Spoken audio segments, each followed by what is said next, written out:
I feel like I ain't seen you in a live or two. I don't know. Simple Jazz or Simply Jazz. Hey, boo. Who are these people? Girl, what people? You talking about on the thumbnail? Girl, we about to get into it, girl. We about to get into it. We are about to get into it. What's going on, Monica Jones? How you doing, boo-boo? Who else? Lady Bell. Hey, boo. Ivory, hey, boo. CN1, what's up? What's going on? RJ Rowley, what's up? Who else up in here? Let me see. I am DJ Joe Money. Okay, we on Twitch now. Yeah, we on Twitch. If y'all got a Twitch, please go follow me on Twitch, girl. Because this is what we going to get into when I finish saying hey there to the people. You know what I'm saying? Yes, we are on Twitch. Y'all, if y'all on Twitch, go over there and follow me. You know what I'm saying? Follow a bitch. What's going on, Nita Maya? Look at Caramel Mel. BX in the house, girl. Do I have New York on the docket tonight? Y'all might be off tonight. Nope, you're not off. I'm sorry. You're not off. I'm sorry. New York. I'm sorry. I tried. I swear to God, I just looked at my list. Y'all not off the docket. I'm sorry. I want y'all off the docket. You have to know this. I want y'all off the docket. I do. But somehow it just don't. You know what I'm saying? What's going on, Sonya Boo? How you doing? Danielle with the 3 grand churn. Hey, boo. Hey, Wanda. So glad I'm able to catch another live. Like, subs, and comment. Yes, ma'am. Oh, and share the live too, y'all. Because, you know, they said, I didn't say it, but they said that they be shadow banning people. We're going to get into that here in a second. You know what I'm saying? Did I speak to you, Lady Bell? Hey, boo. Lachelle, hey. How you doing, boo? Welcome to the dollhouse. Dree Babe, hey, boo. Y'all, let's get into it because I feel like we got a lot to discuss. Brown Sugar Baby, what's going on, boo? Hey, boo. I'm at work myself, shaking my ass off. Yep, as you should. That girl, Nas, what's going on? Hey, Voodoo, this must be impromptu because I was definitely in the middle of the Tasha K vid and said, hold up, Voodoo going live. Oh, this good one, good old Thursday. Let's Joce, dolls. Yes. So I normally go live on Fridays. However, because of I'm going out of town tomorrow and I ain't gonna be able to go live, so I said I'm gonna just go live today. That's just what I see. You know what I'm saying? What's going on, 303? Hey, boo. All right, y'all, we got to get into some things. We have to. Jocelyn, hey, boo. Hey, y'all like the song? Put a 1 in the chat if you like the new intro. Put a 2 in the chat if I could do something different. If put a 1 in the chat if you liked it. Put a 2 if you was like, oh, it's straight, but you could do something different. You know what I'm saying? I take constructive criticism. Tracy take, hey, Voodoo and the dolls in the bushes listening from work, as you should. That's the best way to listen from work. Now hold your laughter in because we're going to get a lot of jokes and a lot of things going on. Hey, Donna, how you doing? Mississippi Magnolia, what's going on? It's a beat for me. Yes, it is. Yes, it is. Valerie said a beat was hitting. Thank you, Val. Thank you, Val. What's going on, Tay? Hey, Tanya. Hey. Let me see, y'all. All right, we got to get into it. Sydney, what's going on? Free Dubois. Hey, what's going on? We got to get into it, y'all. We got a lot of things to discuss. Sydney was dancing, as you should. What's going on, boo? All right, let's get into it, y'all. Keep hey, Kashari. Y'all keep commenting so I can know who all up in here. What's going on, sister girl? What's going on? Sydney, what's going on, boo? That fat hippie chick. Hey, I like that name. Got the game and gone. We live. Yes, we are. All right, y'all, we got to get into it. So look, where do I begin? Oh my God, where do I begin? Okay, let's start here first. So the past couple of days, I don't know if y'all know this, but I am subscribed to Cynthia G. Just like any content creator on YouTube, I don't agree with every single thing that Cynthia G says. However, what's going on, African Yvette? I don't agree to everything that Cynthia says. However, hey, Harlena, I like her message overall. I do. I like her message overall. Well, I don't know if y'all know this. Harlena, you from the 504? All right, girl. Pawns by Kill, what's going on? So look, I don't know if y'all know this, but she was demonetized and then removed from YouTube or whatever. So the thing is like, remember I told y'all I got a whole bunch of mentors and they're not really my mentors, but in my head, they're my mentors because I take the good and I take the bad and I learn from it, right? So that's what's making me push my Twitch even more, because now that they've completely deplatformed her, and I'm hoping that she get her channel back, but now that they completely deplatform her. Thank you, Queen of 3. Can we get the likes up, please? Hey, Paradox True. But now that they have completely exactly, Cyber Dreams. Now that they've completely deplatformed her, she's now having to go over behind paywalls, which I thought about me and my content. I don't think that I have problematic content, but I'm pretty sure to some people I have problematic content. So I'm thinking, well, I need to promote my paywalls, not paywalls, but other apps. Like I got Rumble, I got Twitch. You know what I'm saying? I have Patreon. I forgot that I had it, but I have it. You know what I'm saying? But even if it's just like the Twitch and the Rumble where it's free, I have to promote those, y'all. So y'all please, girl, who is this in my chat? Hello, sorry for bothering you. I want to offer promotion for your channel, viewers, followers, chats, bots. The price is lower than, girl, y'all, you really selling me something up in here? Let me say this. No, let me get you back up here. Let me say this, y'all. Hey, my sweet babies. Let me get in my what's that girl name? Monique video. My Monique voice. Hello, my sweet babies. Let me just say this. I don't believe in buying people. I don't believe in paying for people to promote me. I don't believe in none of that. I don't believe in paying for promotion. You know why? Because for me, this is just me.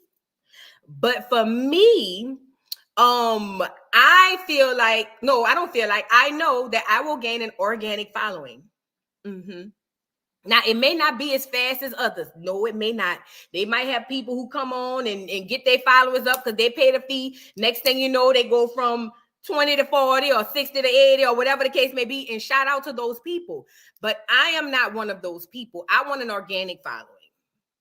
So thanks, but no thanks. Observed the wall, whatever your name is. I appreciate you. Anybody else in the chat who would like to go ahead and hit observe the wall up for any kind of promotion, no shade, no tea, go ahead, girl. But I personally I want to promote myself organically. I want my people to be them really found me on some fluke shit. Like, oh girl, I was on YouTube and you popped up, girl. I'm so glad I found you. Type that. You know what I'm saying? So that's just me.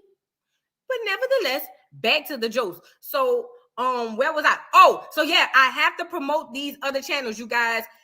I have to promote my Twitch and my Rumble because any day this could all go away. Knock on wood.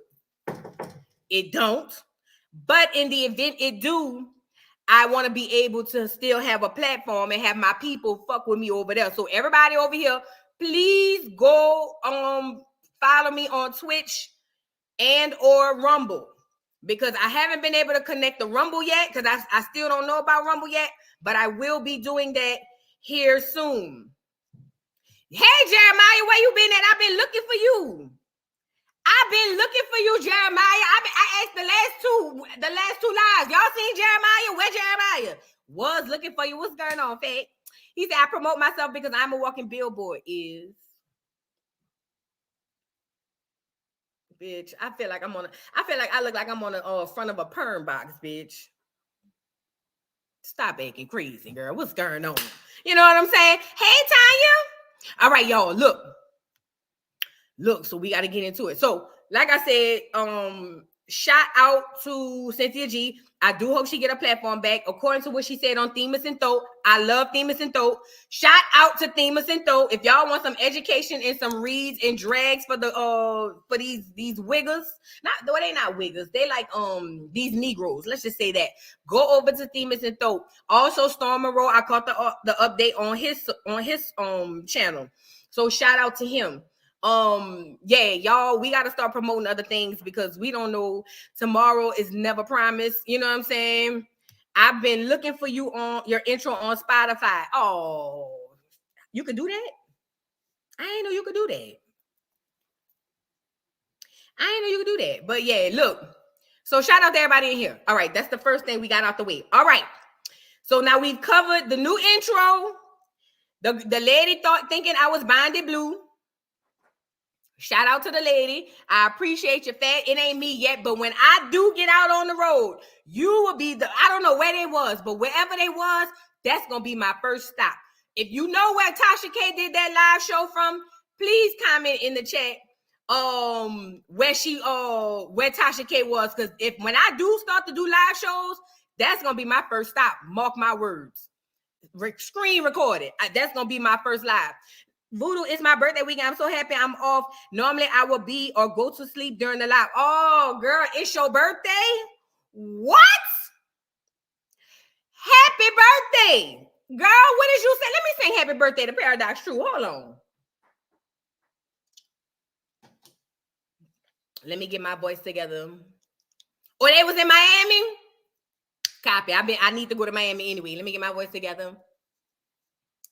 Happy birthday to you. Happy birthday to you. Happy birthday, dear True.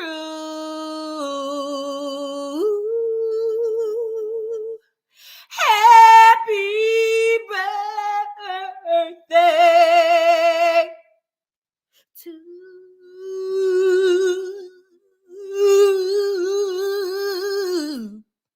To you. Woo! Happy birthday, Paradox True. Happy birthday, girl. Shout out to Paradox True. We doing a party. It's a party. It's a party. It's a party. Hold on. Let me get the blinds ready, girl. The sun is setting where it shouldn't be setting. Hold on, y'all. Here we go. We back. Happy birthday, Paradox True. Happy birthday. So look, y'all. Now, we'll be in Miami. Listen. Miami will be my first stop. I promise you. Whenever I do, not if, whenever I do my live shows, Miami gonna be my first stop. And to the lady, the sweet lady who thought I was binded blue, ma'am, you will definitely be the first one to know about it. Hit me up in the inbox on one of these things. Send me an email, voodoodollpodcast@gmail.com. Hit me up on the DM and Instagram. Everywhere I'm Voodoo Doll TV. Holla at me, okay? Anyways, moving on. Now let's get into some stuff.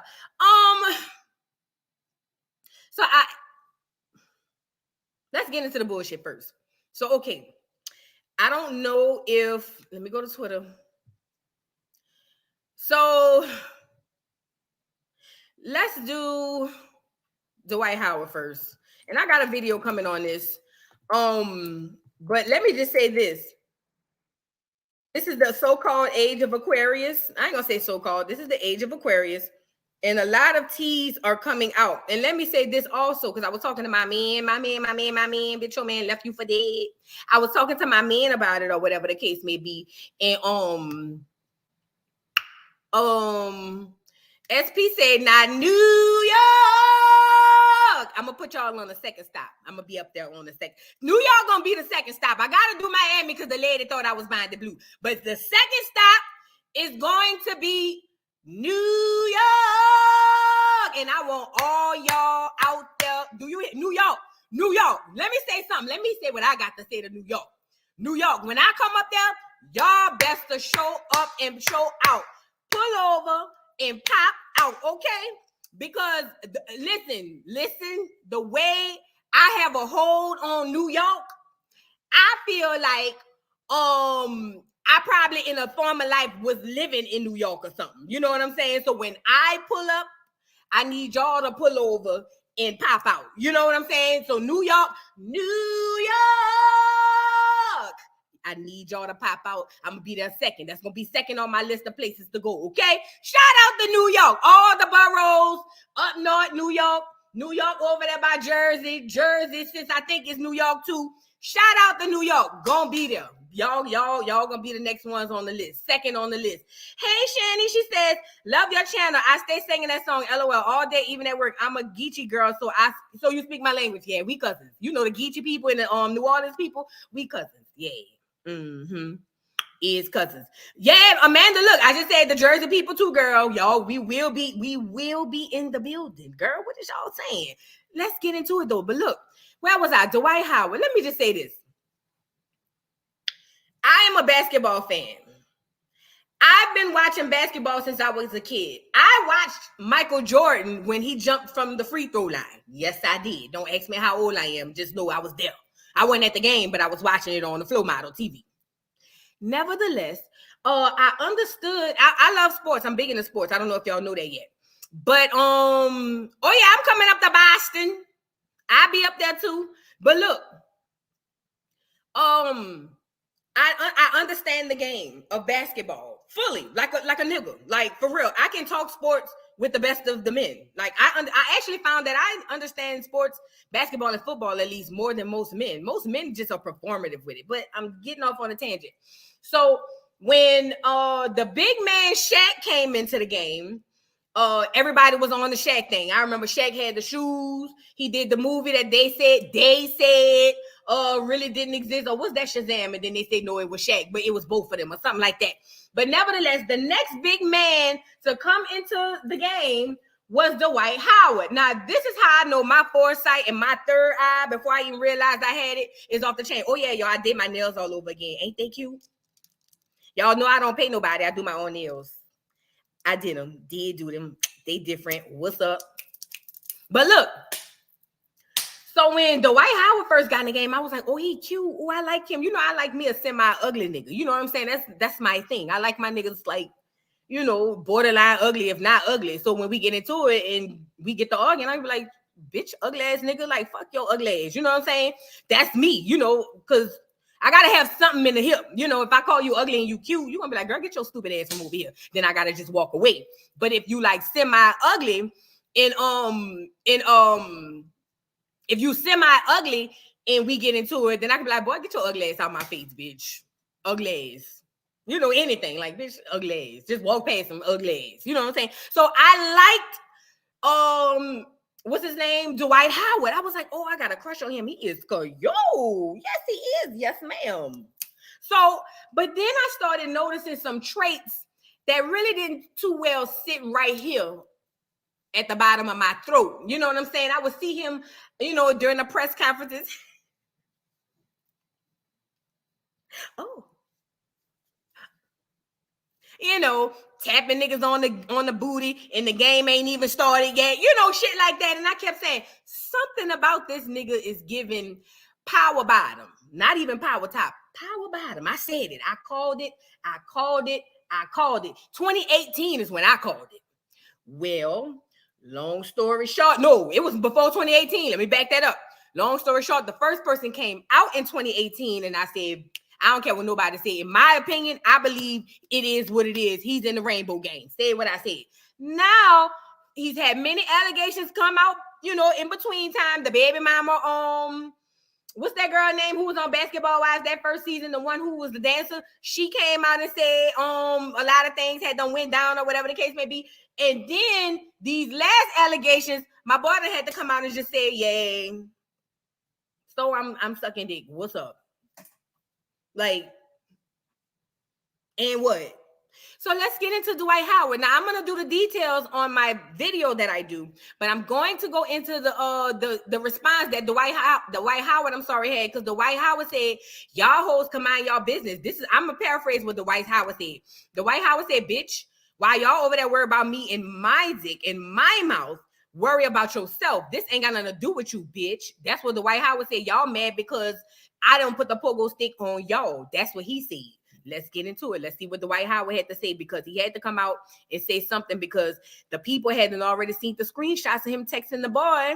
You know what I'm saying? Because they said it was some type of essay or whatever. I don't know. I wasn't there. I don't be down there where Dwight Howard be. But let's get into it. Let's see what Dwight Howard had to say. Go ahead, Dwight. What had happened? Hold on. Whatever I'm doing, y'all can stop with the nonsense. Worry about all this bull crap Mind your business. Well, they say you going on dates with dudes, bro. Why the hell do you or anybody care who the hell I spend my time with? That's the problem with y'all people. Y'all worried about who people spend their time with. Whatever I'm doing in my bedroom is my damn business. Whatever you doing in your bedroom is your damn business. That ain't for everybody. And everybody don't need to know. You ain't got to say anything about what you doing in your fucking house.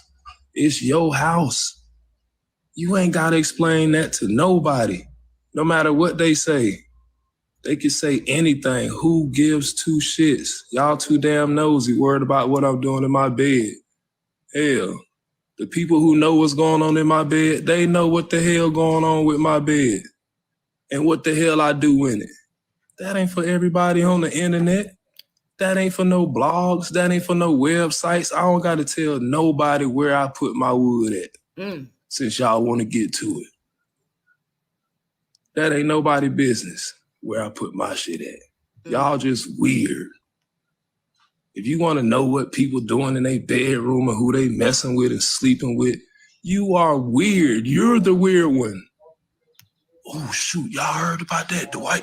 They said Dwight was in a text messaging a guy. Nigga, who cares? Who cares who I was text messaging? You just mad because I want text messaging yo ugly ass. That's what it is. Worrying about the wrong stuff. Focus on you.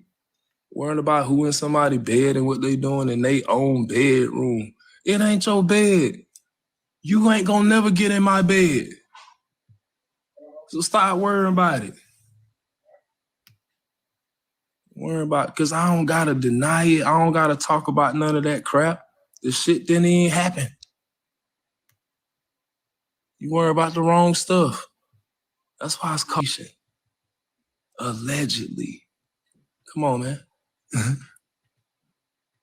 Now, y'all heard what Dwight had said. Dwight had said,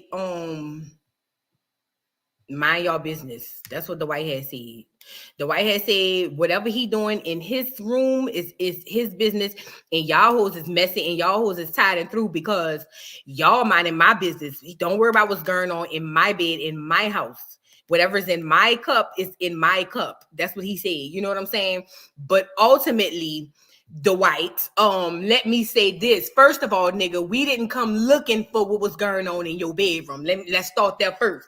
I got Dwight, if you're on here, this is for you. I'm talking straight to you, my nigga. See, first, no, back it up. Remember I told y'all I like me a semi-ugly nigga, so when he get out of line, I could be like, boy, go sit your ugly ass down. You know what I'm saying? Now, for him at the end of the video to say ugly ass or whatever the case, see, that's where I come out the hip pocket. You know what I'm saying? So when he would have said ugly ass, I'd have said, boy, I know you fucking lying. I would have said, hold on, let me get the mirror. And I'd have held that bitch up to his face like this. And then I would have peeped from the side of the mirror like this.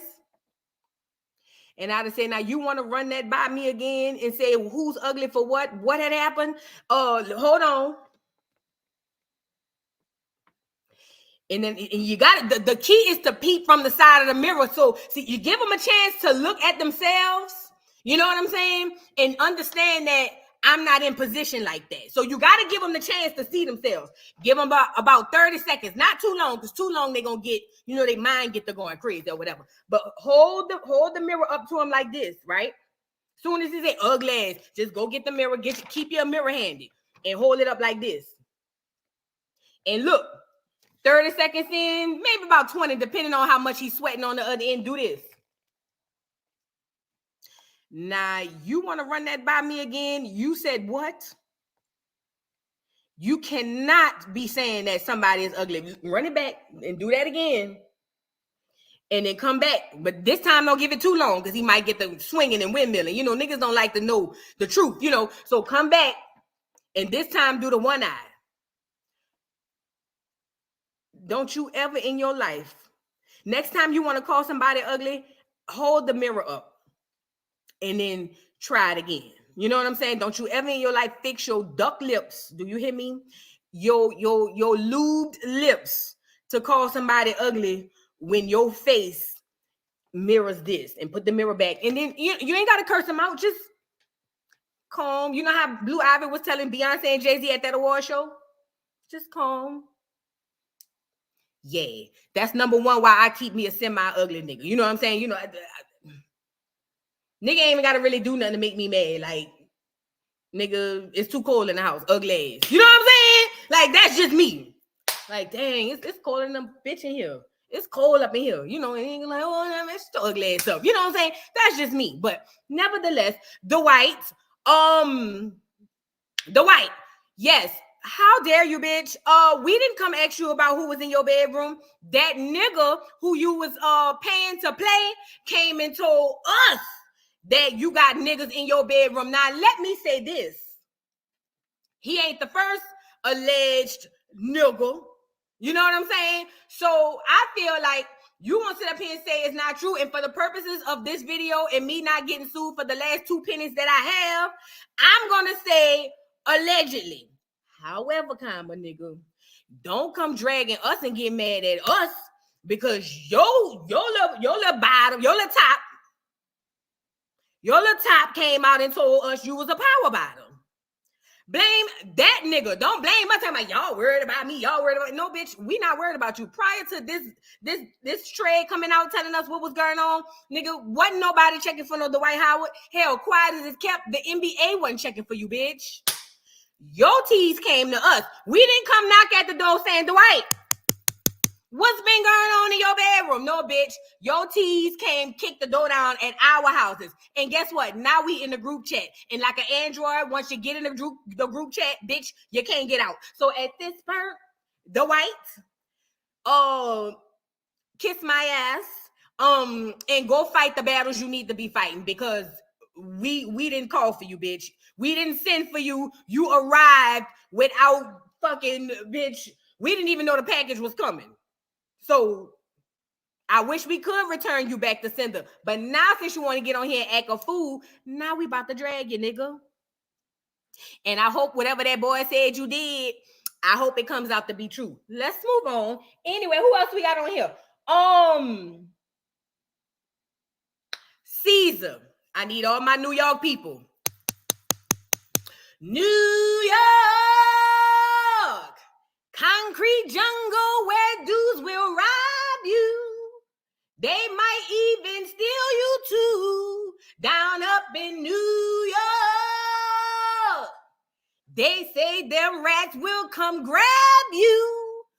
The sewer will slaughter you. Let's hear it for New York, New York, New York. All my New York people tap in. Now, Caesar from Black Ink had got up there. He did. And, you know, he started Black Ink, I was about to say New Orleans, girl. Black Ink, New York. Y'all remember that? I was there. I wasn't in Harlem, but I was in Harlem in my head because I was watching it on the TV. Now, Caesar from Black Ink had did a podcast, and he was telling them that the network made $1.something billion off of the Black Ink thing. You know, they got Black Ink Chicago. Shout out to Charmaine. Black Ink New Orleans. That was only a season, girl. They said they had Black Ink New Orleans, girl. They said the people came in there, robbed the store, bitch.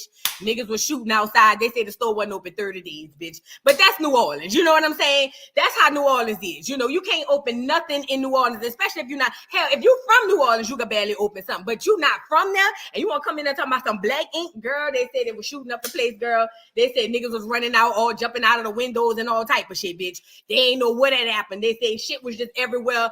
Niggas was running, gagging, driving. Girl, they said they robbed the store, took all the paint off the walls. Do you hear me? So New Orleans didn't really quite work out the way that, you know, Caesar and them thought it was going to work out. So New Orleans, we got to scratch them off the record. But they had Chicago, New York, LA. They had all of them people on the Black Ink people. And what? Yeah, New Orleans is a special place. You know, I witnessed a hit and run at the gas station in New Orleans yesterday. Sounds about right in New Orleans, you know, but look. Yes, listen. Caesar is the Nene of VH1 and the Mariah to Married to Medicine. And this is the gag. I'm gonna play the video, but let me say this. This is the gag. This is what I hate about niggas. And this gonna take us into education. Matter of fact, let me just play the video first. Because I really need y'all to see what I'm trying to say when I say what I got to say. Because this should be a lesson learned, but I know it ain't, because niggas are so infatuated with diamonds and gold and jewelry and things of that nature. Hold on. They so what do you call it? They are so worried about that they don't think long term. Everybody wants the check right now. And that's how we continue to get popped, you know. And now you're wondering why the network is making 1.3 billion and you made 50,000, you know. Girl, Gunplay got arrested again. Girl, I'm gonna come back, Gunplay. Because Von Shea, bitch, girl. Anyway, I'm gonna come back to Gunplay. Let me get to this doggone interview. All right, let's get into it. Let me share my screen so y'all can see what Caesar had said, you know.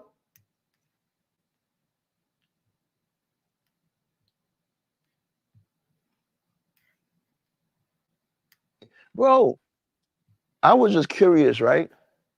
I was just curiosity, right? I had my lawyer look into it, right? How much advertising money Black Ink made, right? Mm-hmm. For the whole 10-year span. Bro, when he brought the numbers back, I pissed my pants almost, bro. What was that? 1.2 billion. What? Over 10 years of advertising. Bro, I gave y'all 1 point. The follow to Love and Hip Hop. Yeah. Yes. 1.2 billion? What? The whole cast didn't even get 1% of that, bro. 1. All right. That's my bad. Y'all got that. Now it's my turn to eat now. They got that bad. Bro, that's off one show.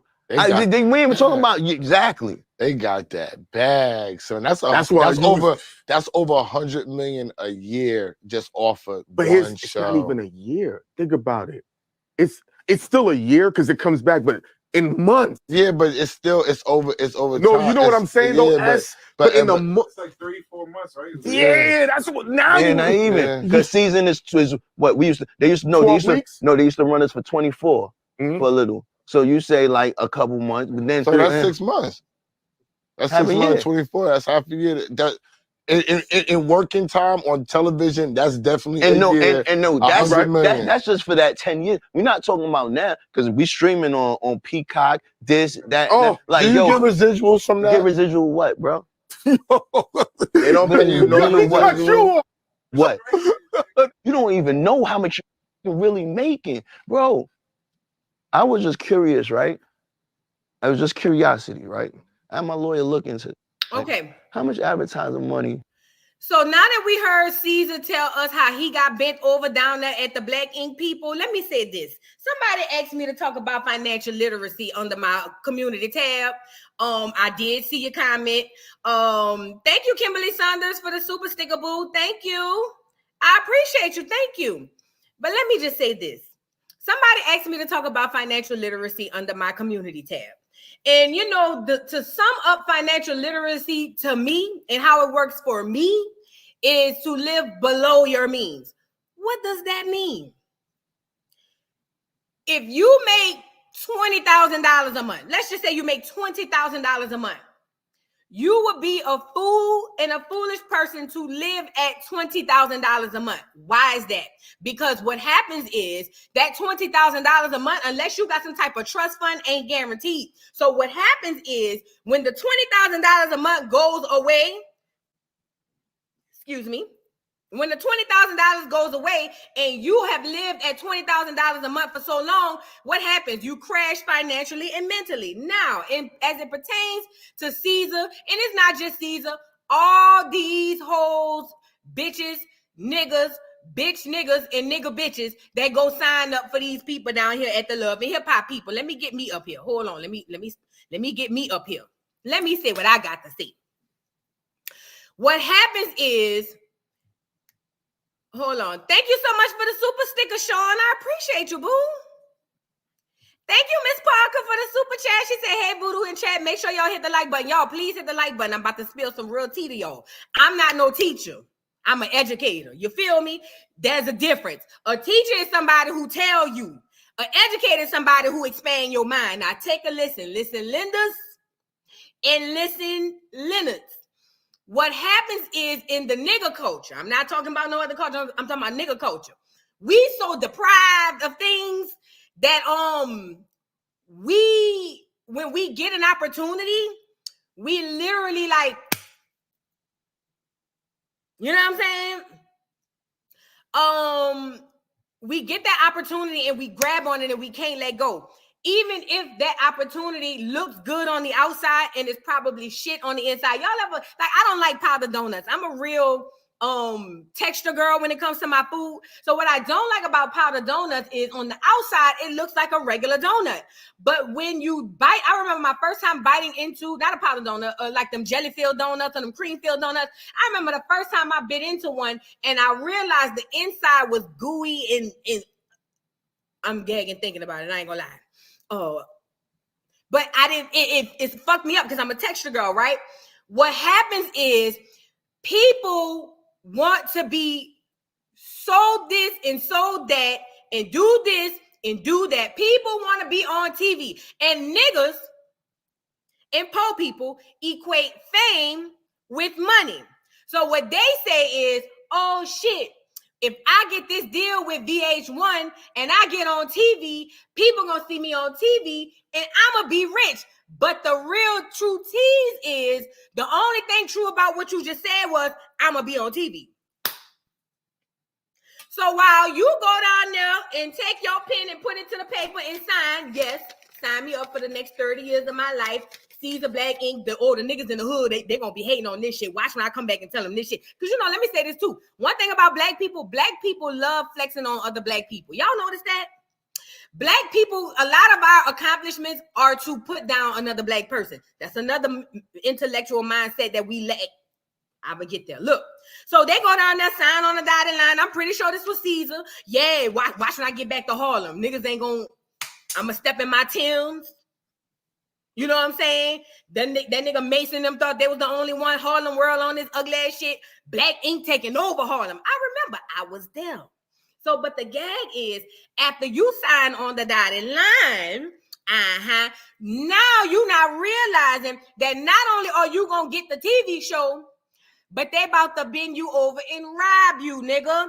And now you thinking the little $20,000 per episode, or 40 or 50 or 100, even the 200,000 you was getting. I know it wasn't, but I'm just giving y'all numbers. You thinking the little 20, 30, 40, $50,000 the episode you was getting is money, it's bread. So much so, you don't even ask the people, well, what about this? And what about that?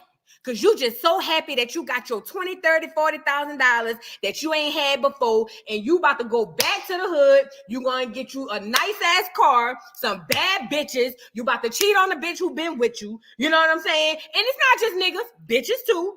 Same shit, different toilet. Yeah, you about to go back to the hood. You about to flex on these niggas, jump on their head, woo-de-woo-de-woo. Yeah, I'm pulling up, spinning the bin, bop, bop, bop, bop, bop. And never ask nobody about the business. You don't care about all that. You're ready to just go back and flex.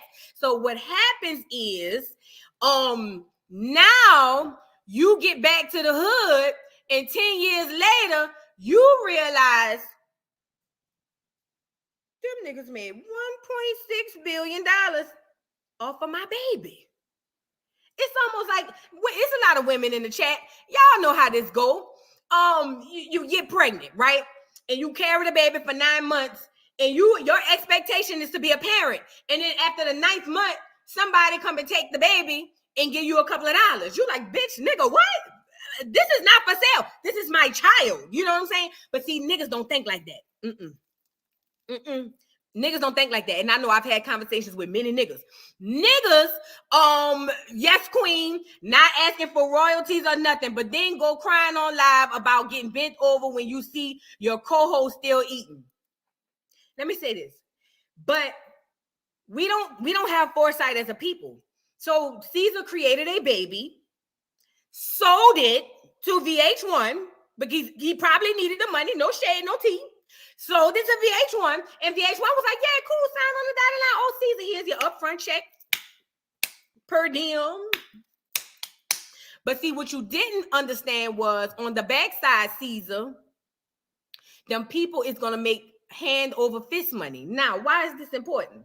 Now we have Caesar on live talking about on the interview saying, well, they made $1.6 billion in residuals and advertisement and da-da-da-da. I get it. I got to give grace to a lot of us because a lot of us are financially ignorant and business ignorant. We are very that I got to give to us. We some ignorant ass people. You know what I mean? And I don't mean in a negative way. I mean in a lack of knowledge way, you know? But we don't ask about the business. And so when these corporations come back and bend you over, now y'all get on live to tell the same niggas you was stunting on. Can we talk? Y'all done seen Caesar on Black Ink. I'm a boss. You know what? You fired. I'm a boss. I'm a boss. When nigga, you was a worker and you ain't even realize it. Same thing go with Nene, Real Housewives of Atlanta, Caesar, Black Ink, Mariah, Married to Medicine, Shawnee, Basketball Wives. All you bitches are so quick to sell your children because you know your ideas are your babies. That's what I admire about Kaya. Shout out to Kaya. Kaya said, bitch, I will live stream in front of the bookshelf or in the basement or wherever the fuck I got a live stream from, but I will not sell my baby. I created it. This is mine. And guess what? I would rather make 100% of $100 than 2% of $100. You see what I'm saying? So now the back end has happened. Shit has went down and you realizing, damn, if I didn't shop this shit to the clear people, I too could have been making $1.6 billion. But at the time, you know why you didn't make it? Not because you were just financially illiterate or business literate or business not literate. The problem is the reason that you are now sitting here having buyer's remorse is because when it was time to go down there and do the business, just like I watch it on TV and online all the time, everybody's just signing.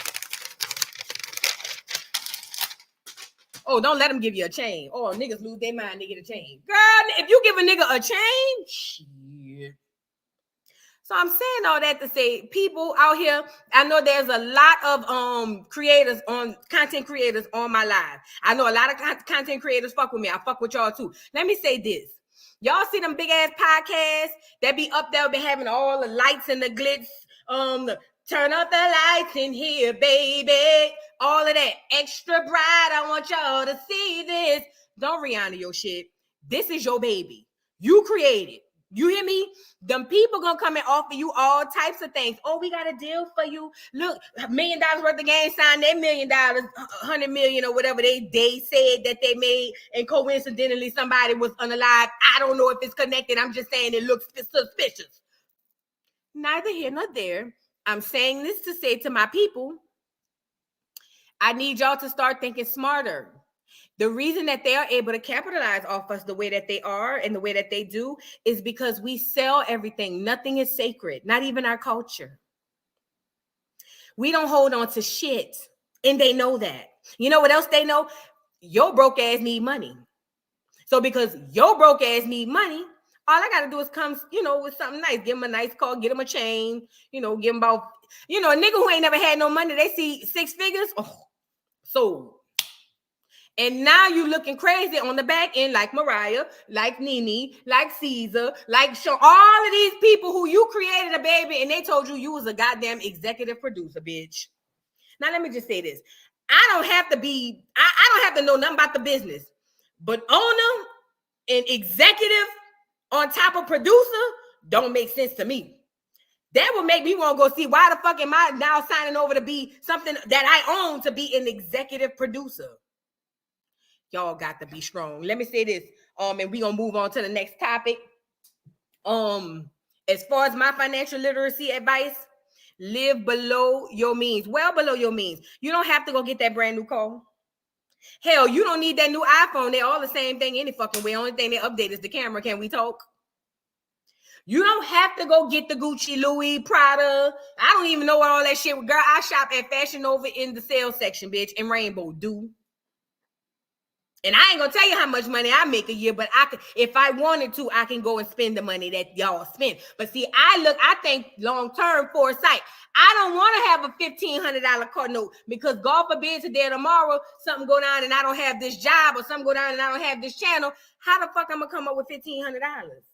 But in the situation that I'm in, God forbid something happen today or tomorrow, I got a nest egg that I could hang on to and chill off, or not even chill, but lean on for whenever I need to do something else and look for something else, because I'm living below my means. Bitch, I do my own nails. I do my own hair. I do my own makeup. I cook 95% of the time. Bitch, I am independent. Stop acting crazy. I'm not like y'all. I'm not going to pay no bitch $600-700 to do my braids, bitch. Now when I used to do it back in high school, girl, let me go get the hair from the dollar store. Not the dollar store, from the beauty store, bitch. When spend $20 on hair, bitch, and be braiding like a dog. What's up? With the nails. Girl. But y'all hoes want to just be able to, everybody, black people just want to flex on other niggas. And I hate that about us. I love black people, but I hate niggas. You know what I'm saying? Sometimes it's just best that we get the hardcore truth. And the hardcore truth is we are our biggest downfall. We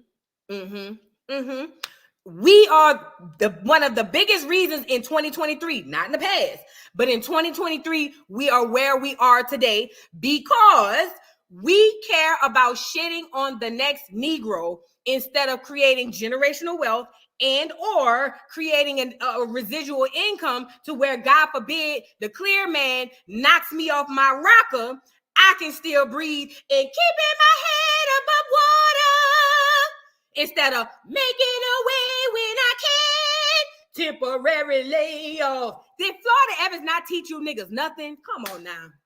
How many jobs did James have to lose for y'all niggas to get it? They showed it to you in the TV show. Every time James thought he was up, they was back down. But I get it, because in the TV show, she had white Jesus up on the wall, and she was saying one thing about my Lord. He never lets me down. I may not have a lot. I may not have food on my table, but I sure got me some white Jesus. And then niggas...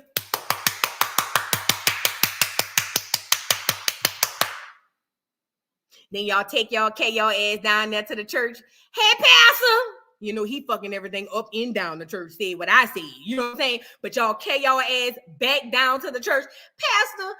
And he said, give me your tithes and offerings, fat. The only way you gonna make it, the Bible says you got to sow a seed. So if you don't sow a seed, then you ain't gonna make it. So here you go coming out your purse.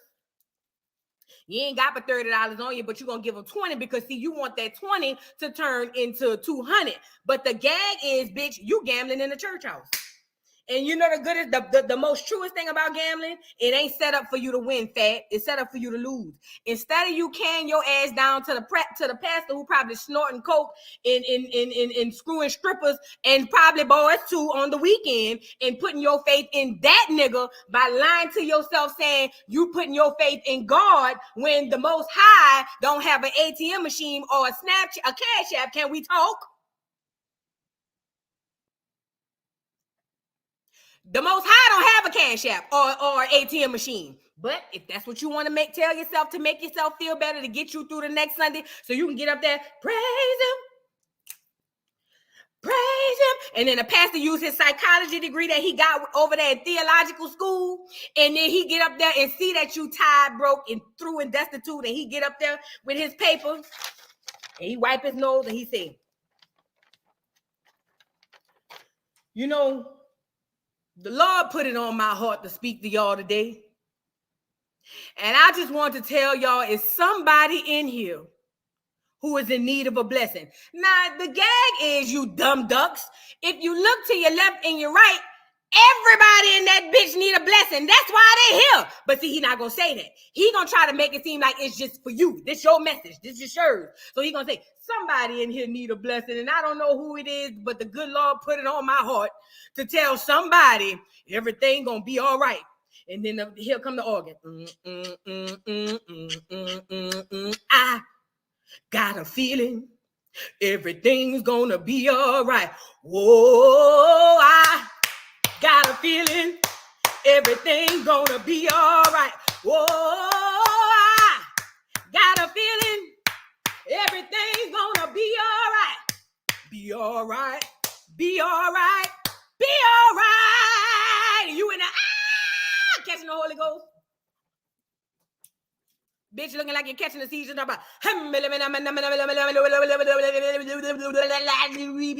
Illuminati. Bitch, somebody done passed out. They got to put the sheet over your legs, bitch. And you... and then you come to and they say, oh, that was the Holy Ghost. And you go, yes, I felt it in my spirit. It was the Lord. The Lord, yes, it was. And then the pastor said, it's all right, sister. It's all right. Stay prayed up. Is you up on your tithes, bitch? Yes, I am, sir. Okay, well, stay prayed up. The Lord gonna bless your fat. Come back next Sunday. And then you go home and you eat your soul food with your family. And you say, you know, the Lord sure do provide. And then you realize, in order for me to keep getting this Holy Ghost to make me feel like I have done something or I'm going to get into heaven, because apparently there's a price to get in, I have to continue to go back to this man who on the side be getting them hoes down there at the truck stop to suck his peen from the back. Or he online telling people he like to get paid.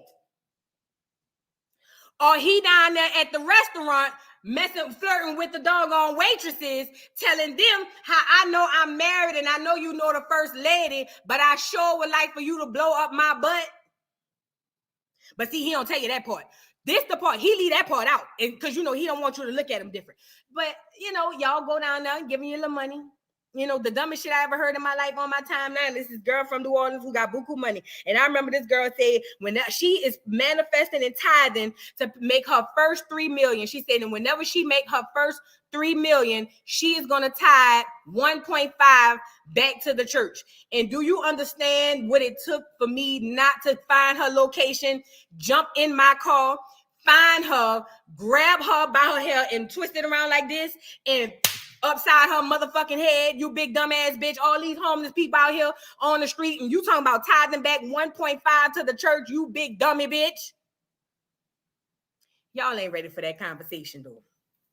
What's the moral of the story? If you don't know about something, bitch, we are in the age of information.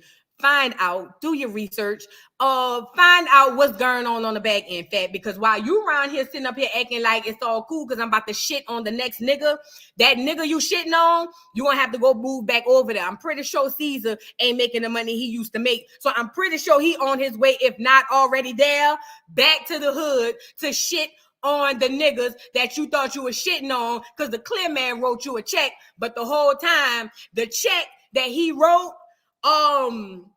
yeah, that check not only ties you down to a commitment for life forever, but you will never see another red cent outside of the upfront money I gave you, nigga.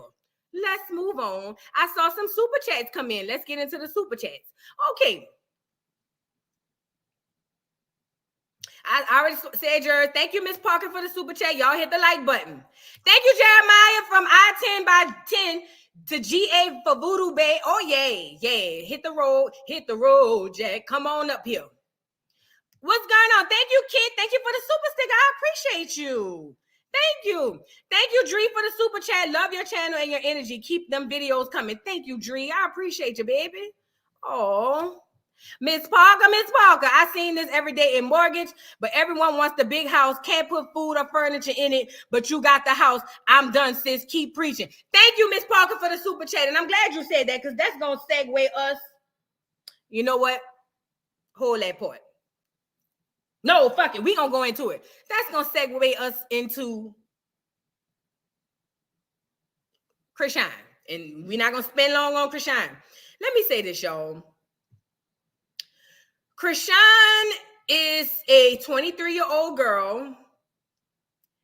Hold on. Not all preachers are like that, but people should know God for themselves. And I hope you know every year when you do your taxes, you can get all that money you paid the church back. Be informed, people. Well, thank you, Jen Rob, for that information. She said that you can get the money back. I don't know. I never put none in. Last time I put $5 in, I felt some type of way and I left out. But let me just say this. No, not all preachers are like that. I get that. And she's absolutely right. Not all preachers are like that. But in 2023, if there's 10 preachers, 9.5 of them is fat. I know you don't want to believe it. Talk to somebody who was raised in a household with a pastor and ask them about their experience. I'm talking about old or young. Ask them their experience with their fathers at the church house. And then we come back and we're going to have a little conversation. And remember, they only going to give you the G-rated version because they're not there when the pastors is out there at the truck stops soliciting the whores. You know what I'm saying? But we'll discuss it. Come back and let me know what they say. You know what I'm saying? Anyways, where was I going? So we getting a lot of good financial advice. The biggest house on the block is a bad investment. Live within your means, bitch. Let me tell you something. You see my mortgage? God forbid something happen, I can go to Waffle House and pay my mortgage, bitch. Can. I ain't got no car note. My biggest debt is my house. And I can go to Waffle House and work 6 days a week, 5 days a week and pay my mortgage. The fuck is y'all talking about? You know, Waffle House on every corner, bitch. I don't even need to waste that much gas. What is y'all talking about?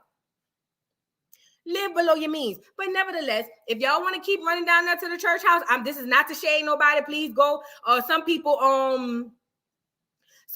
really like they find solace and solitude in that. So I don't want to take that away from people. I'm just trying to give you my perspective on what I believe will help is in financially. Number one, stop trying to shit on your brothers and sisters. And number two, have foresight.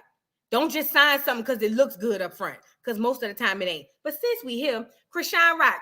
Everybody know Chrisean Rock is viral as fuck. Girl, Chrisean could wake up and fart on camera and that shit gonna go viral.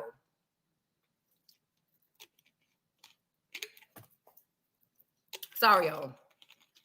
So there was a slight debate before, and I'm just going to spend 2 seconds on this. There was a slight debate before regarding Chrisean in this house.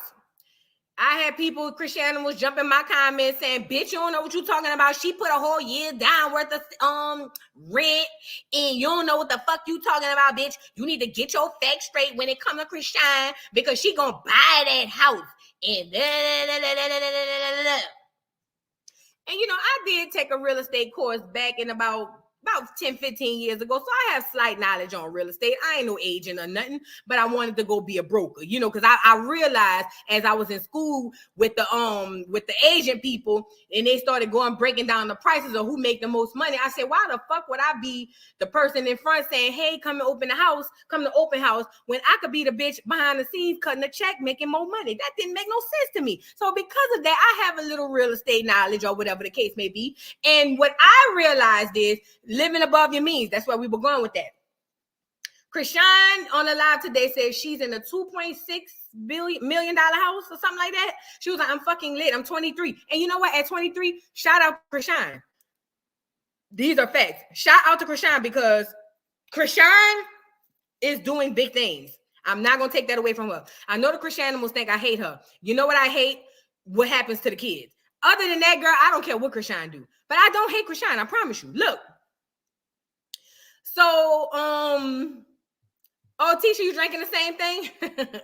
So look, so Chrisean went and spent her words, not mine, $160,000 for rent for 1 year. Chrisean's whole thing is because her credit wasn't good, and she's gonna do the rent to own contract. Now, and within that year, she said her credit was already good. And I said, that's impossible. Impossible in 30 days. That I know to be fact. However, I think she was a little bit misinformed. Neither here nor there.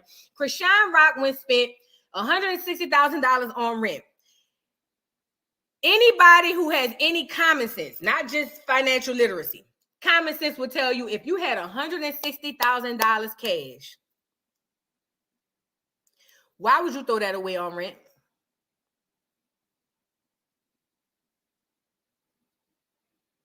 I'll wait. Because what happens is you literally just threw your money out the window. Now, Chrisean says some of that money is going to go toward the buy, right? Let's just say the owner of the house is creating an escrow account. For y'all who don't know what escrow accounts are, who don't own homes or never really got into that type of shit, because listen, this is not home buying or rent shaming, because I rented all my life before this. And to be completely honest, some people don't have time for that ugly ass shit. So I get it, but I'm trying to school y'all. So she's doing a rent to own contract. And she said some of that money is going toward buying the home, right? So let's just say she said 160,000 for the year was 160 times divided by 12. I don't know. I'm not good at math. Let's just say she's paying $25,000 a month or 20. What is it? What? Yeah, 25,000. I don't know. Let's say she's paying $2,000 a month. I'm just giving y'all a number. I don't know. So if she's paying $2,000 a month, which we know is more, but if she's paying $2,000 a month, then that means that out of the $2,000, he may be taking like $1,500 and putting it toward the rent and $500 to put it on the escrow. An escrow account is just money that sits there for whatever you need it for the house, right? So it's just like, for instance, I have an escrow account with my house, and my escrow and my actual like mortgage with the principal and all that is different. Although it's in the same pool, it's kind of different. So if he hasn't created an escrow account for her, and he's saying, hey, look, girl, I'm gonna take $500 out your $200 or $12,000. Okay, that's worse. So let's just say she paying $12,000 a month. I'm not good at math, so that's what y'all get me. When y'all start talking math, y'all lose me. But look, $12,000 a month. Let's just say out of the $12,000, I'm gonna put $9 towards your rent and $3 gonna go towards your escrow. So 3 times 12, I could do that. 3, 6, that's 46. So $46,000 at the end of the 160 that you paid is gonna go toward the house. Boom. Everybody like, oh, that's not bad. You know what I'm saying? Which it is, but nevertheless, you just threw $20,000 out the window or less than that. Neither here nor there. So now you got this $46,000 in escrow. Do you guys know? No, ma'am, you can't diss someone when your math not on point. Well, Miss Keeping It 100, would you like to come up and discuss it? Because it seems like you're more knowledgeable about this than me. So when I say I'm not good at math, see, you mistake that for me being able to count money. You see what I'm saying? So I would like to drop the link for Miss Keeping It 100. Don't nobody come up with Miss Keeping It 100, because see, she must be a Chrisean, and I would really like to hear her perspective. Because see, it's people like you who really think y'all really be like, oh, that shit about to hit. It's about to hit. Come on up and let's discuss it, Fat. But until then, the link is down there. Come on up. So neither here nor there, I'm going to keep that down there for Miss Keeping It 100, because I want you to keep it 100 and come up here. And I guarantee you ain't as smart as you think you was. K your ass up here. Neither here nor there.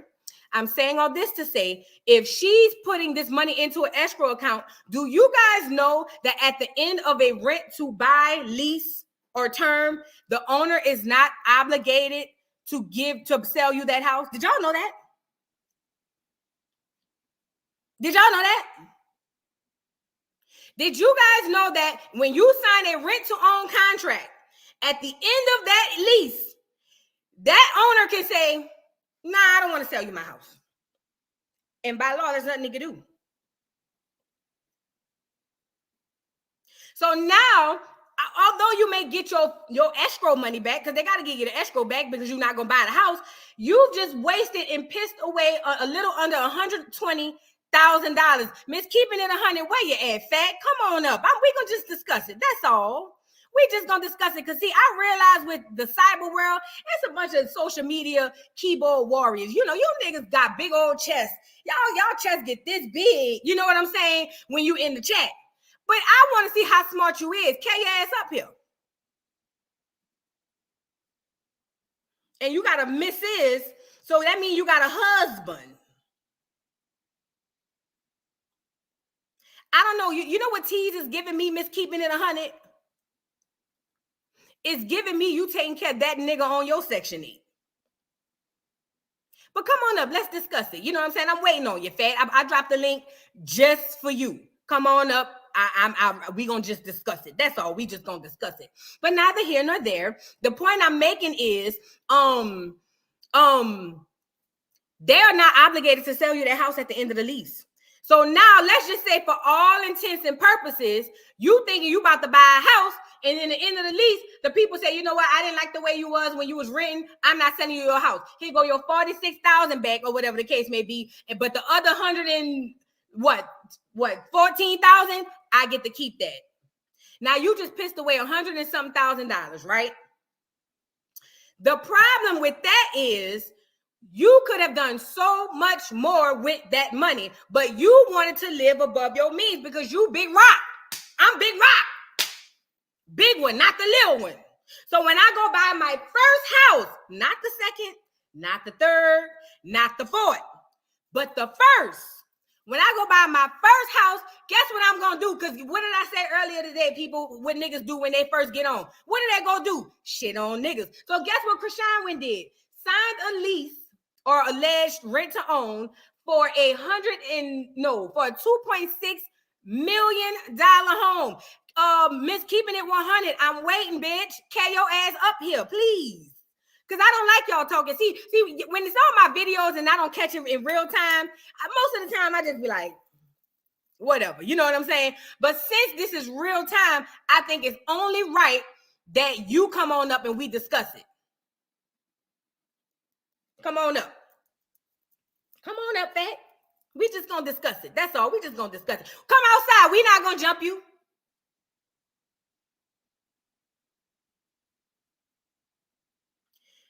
Nevertheless, they don't have to sell you that house. And because Chrisean is now living above her means, and listen, I know she hot now, but she's not gonna be hot forever. Those are the facts.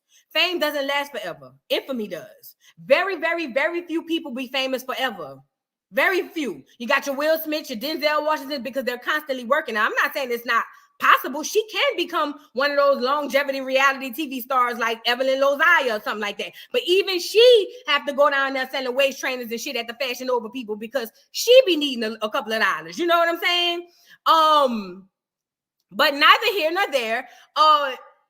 It would behoove you, Chrisean, and I know you're not watching this, who gives a fuck, but if it happened to get back to you, I said what I said coming from the doll, in the dollhouse. It would behoove you to live within or below, really below your means. But you know, in the age of social media and stunting on niggas, you can't do that. So you got to go do this. And now, God forbid, because I want you to make a life that's very lucrative for you and Junior. Junior. He like me, knew me, I'm Illuminati. Can't you tell I need love? I want y'all to have a lucrative life. I swear to God, I don't dislike Chrisean. I dislike what Chrisean does. I don't dislike her. I don't know her to dislike her.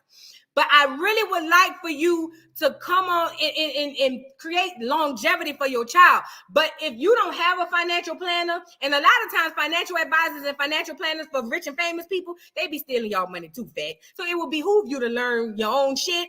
Neither here nor there. If you don't have somebody in your ear saying, yo, that's not a good idea, that's not a good idea, blah, blah, blah, blah, blah, then you're going to make those type of decisions. Now, Chrisean is young. She's learning. She's just jumping off the porch. So I got to give her that when it comes to buying houses and money and business and all of that, you know, because she's one of them juvenile type bitches acting like a nigga that ain't never had shit. You know what I'm saying? That's all niggas. That's all niggas. But I want to give this to you, Chrisean. Chrisean, I think that, first of all, I hope that you get the house. And I hope that after you get the house, you are able to afford it long term because you have a child and maybe another one. I don't know if you was trolling or not, but you have a child. Miss Keeping It 100, where is you at? You know what? I'm going to take you off of here, Fed. Don't worry about it. Let me say this. I don't have no beef with nobody, and nor am I trying to drag nobody. But when you come in my comments and you listen, I don't know if y'all caught this about me by now. Y'all can disagree with me all day, but do not ever insult me. I said this on the live months back. Nothing hurts more than a dumb bitch trying to look smart to a bitch who's smart in real life. You know what I'm saying? So I know you still in here. You just don't want to comment. But let me just say this. Next time you want to come in, and for anybody else who feel like I triggered them, I'm triggered because I spoke about the Chriseans of the world, because you identify with her, because you are her and she is you. The next time you want to come up here and insult me, it's one thing to say, I don't think that's right or I disagree. But when you want to come up here and insult me, you got to know this part.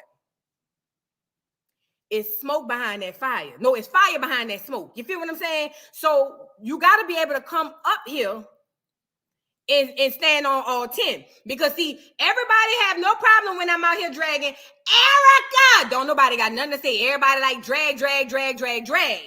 But soon as I say something about Chrisean, and I'm actually giving the bitch constructive criticism at this point. I'm actually giving her I am not dragging her. I am saying, hey girl, for future references, I know you just jumped off the post. You just got your money. It would behoove you to move like this instead of like that, because that might get you back to this. You see what I'm saying? But, you know, niggas don't like hearing nothing about their faves. You know, the Chriseanimals, they like all kind of bad shit crazy, you know? So me saying that, a bitch feel like she can come in my comments and tell me I shouldn't be giving no advice or talking to people about nothing because I'm not good at math. Bitch, math and counting my money are two different things. I know niggas who can't read but can count their money. Common sense ain't got shit to do with knowing algebra, geometry, or trigonometry, bitch. But I guarantee you, miss keeping it 100, I guarantee you that nigga, if he's there with you,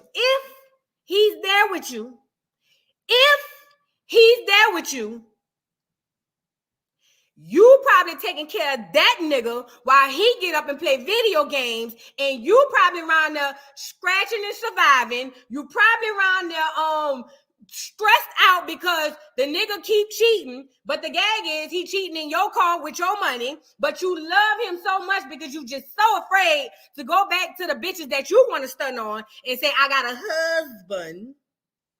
So in order for you to hold on to that, what you have to do then is, oh, well, I'ma hold on to my ain't shit nigga, because like Betty Wright said, having a piece of man is better than having no man at all type bitch type shit.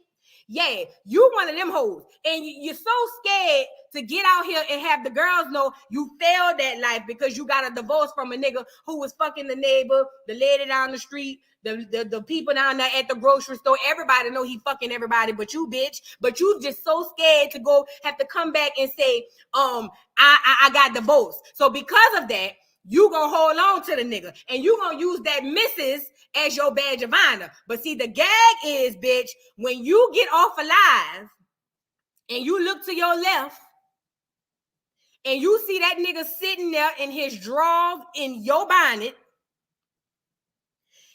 eating cereal in your bed that you still paying on from Rent-A-Center. See, when that happens, then you gotta face reality and say, man, I hate my motherfucking life, man. I chose the wrong nigga. But now I'm stuck with him. I got churned by the nigga. The nigga told me if I kick him out, he gonna come blow the whole house up, bitch. I'm scared. You know what I'm saying? So now you gotta look to your left and look at what you decided to put a tag on your name for. And it bothers you, fat. So what you do, you get online and you hop in chat box with the Twitter fingers.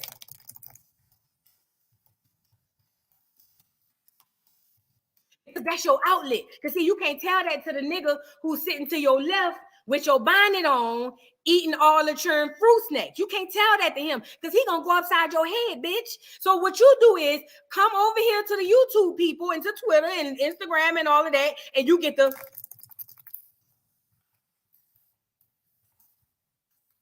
But you know, one thing I realized about displaced or misplaced anger and aggression, it's not good for nobody, fat. So with that being said, next time you carry your ass in my chat to insult me, I'm not saying you can't disagree. You can disagree with me all day long. I disagree with a lot of people. But the next time you carry your ugly ass in my chat, you know, bitch, you probably ain't been outside the house. You've been working from home since the Rona because you done gained so much weight you don't want to go back outside so the people can see your big, fat, nasty, cheesy, dirty, ugly ass. Next time you decide to get on live, on my live for that matter, with the Twitter fingers to insult me, at least have the courage and the 10 toes to come up here and discuss it. Because one thing about a dumb bitch, no, let me back it up.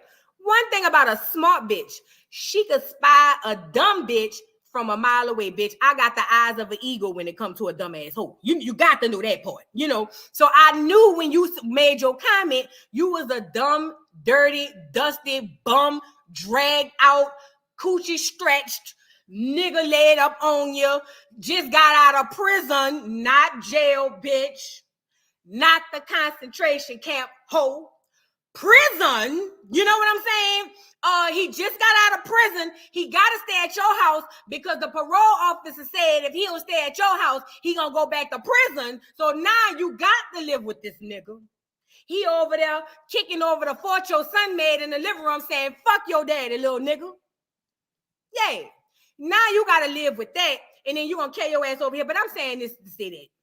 Fat, next time you come over here to insult me, like I said, y'all can disagree with me every day of the week. I don't have no problem with that. I don't want no echo chamber. But the next time you come over here to insult me, at least stand on all 10 of them diabetic toes you got and carry your ass up here and defend your point. You get it? You get it? I respect everybody. I do, I promise. I respect everybody. And I know the diabetes killing you. And I know they said they taking all of the what's that shit? Them people taking to lose weight. They taking all y'all medication, you know. And I know it's hard to get medication because Medicaid ain't gonna pay for that type shit. You know what I'm saying? But neither here nor there. Ozempic, that's what it is. Ozempic. I know they taking all the Ozempic off the shelves because the people with the cash is worth more than the Medicaid, you know. But neither here nor there. When you get your Ozempic, shoot it in all 10 of your toes so your swelling could come down. So next time you hop in my chat talking stupid, silly hoe, you'll be able to stand on all 10 of your toes. Let's move on. Anyway, moving on. Where was I? Thank you for the super chat, 48 TCO. He says, Voodoo, some folks can't handle the truth. Let a hit hoe holler. That hoe is hit like Mike Tyson, bitch. Do you hear me? That hoe is hit like a bus, bitch, and she hit. And I know it. I ain't got to see her to know it. I can look at her name and tell she hit. You know what I'm saying? She hit. And I get that. You know, life ain't lifing for you, man. And I get that. But don't bring it out. Don't put it out on me. I ain't did you nothing. I'm not married to you, bitch. I ain't fucking your nigga. I'm not the one he out there telling he not married for real and y'all just in an open relationship whole time. He giving me your money. I'm not her. But since you came up here and tried to insult me, if I find your nigga, I will be her. You get it? Yeah, I break up happy homes. I don't care about none of that ugly ass shit. I will break up your happy home. We'll do that. Got to know that part. I will break up your happy home. I'm not that type of bitch. See, when I leave people homes alone, but when you get to act crazy, that's when I want to think devious shit. Like, okay, what'll hurt that bitch? Oh, the nigga she don't want anyway. In that Mrs. title, bitch, I would make that nigga divorce you, you ugly ass hoe. Stop playing with me, bitch. Thank you, Danielle Noble, for the super chat. Thank you. She said, damn it, man. She read you, girl. She better get the fuck from around here with that ugly ass shit. It's giving that whole sitting around in the house, bitch, with her headphones on, answering for fucking Walmart customer service, bitch. You better go play with your pussy. Don't play with me. Say what I said. Hey, thank you for the super chat, Jan, the artist, super sticker. Thank you so much. Y'all really fucking with the kid. You know what I'm saying? Moving on. So back to what I was saying. So Chrisean went live today, y'all. Chrisean went live today. She did. She addressed. Oh no, let's start here.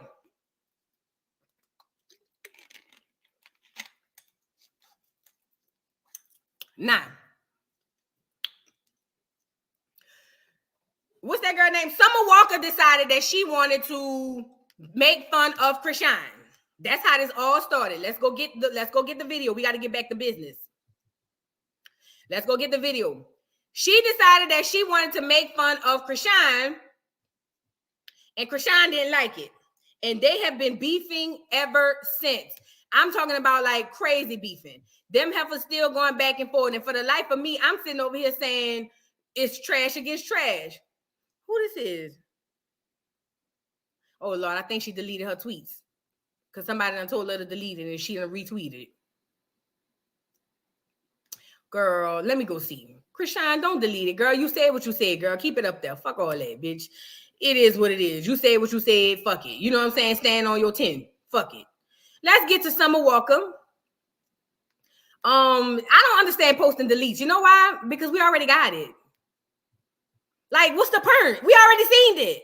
Somebody already screenshotted it and put it back online. You might as well keep it up there. That's just me. Anyway, let's go look at her, Summer Walker, and what she did for Chrisean. Let's go look. I had to scroll first. You know, one thing about Twitter, girl, they will get you fucked up. Thank you, Natasha, for the super chat or super sticker. Thank you so much. What's going on? Don't call me half breed. Thank you for the super sticker. All right, look. Hold on. I'm gonna share my screen, y'all. TR Hardy, she gone. She in here, but she ain't gonna say nothing because she don't want to discuss it. So don't worry about it, fat. She gone. Let's go see Summer Walker, and then we're gonna get into Chrisean's first response, and then where we at right now. This is Summer. I'm talking about kids. Hold on, before we get into his restaurant. Fuck little baby in his restaurant. Do we realize that Summer Walker is the same girl? Don't she got like 3 children and 3 baby daddies? And I'm not baby daddy shaming, but I don't feel like she's in a position to make fun of Chrisean. And I hate to say this, I'm not helping her for it, but I gotta be fair. In this position right here, Summer, you started it, so it is what it is. This is what Summer and her friend did that made Chrisean mad and the fans mad. Take a look. Fuck it out. We talking about little baby in his restaurant. Fuck little baby in his restaurant. Nigga, I'm talking about kids. You talking about me eating at somebody's fucking restaurant. Now, let me make sure y'all see this bigger, because I need y'all to see what I mean. Out. We talking about little baby in his restaurant. Fuck little baby in his restaurant. Nigga, I'm talking about kids. You talking about me eating at somebody's fucking restaurant. Fuck it out. We talking about little baby in his restaurant. Fuck little baby in his restaurant. Nigga, look. Y'all see the baby head? Look at the baby head. Y'all see the baby head? Look at the baby head and watch the baby be on top of her head. I'm talking about kids. You talking about me eating at Look at the baby. Somebody fucking restaurant. Now let me say this. I feel kind of, let me get back up here. I feel like this. Number one, with social media, you never know what the fuck is real and what's fake, first of all. I thought them hoes was cool. I didn't even know it was an issue. I really didn't, you know. But then when I saw that and I saw them like, you know, hitting Chrisean up like, bitch, this whole plan with you and your child or whatever. At first, I'm sitting here saying, Chrisean, girl, all right, bitch, it's social media. Everybody make fun of you, bitch. It's not that big of a deal. But then as I thought about it and I took the 2 adults out of the picture, and I thought about the actual child, and I said, well, that's fucked up. Because this child not only is going to have to relive the lean backs in Walmart, now he's going to have to relive a bitch like Summer Walker, you know what I'm saying? Doing this. So in thinking of the child, not Chrisean or her, I say, okay, bitch, you a mama, you wrong. So I have to be on Chrisean's side with this. The baby do be looking like that, J Hood. J Hood said the baby do it. I ain't gonna lie, it do. And I think like if she wouldn't have put it on social media, it would have been a key. But when you put it on social media and everybody see it, it's a different little ball game. You know what I'm saying?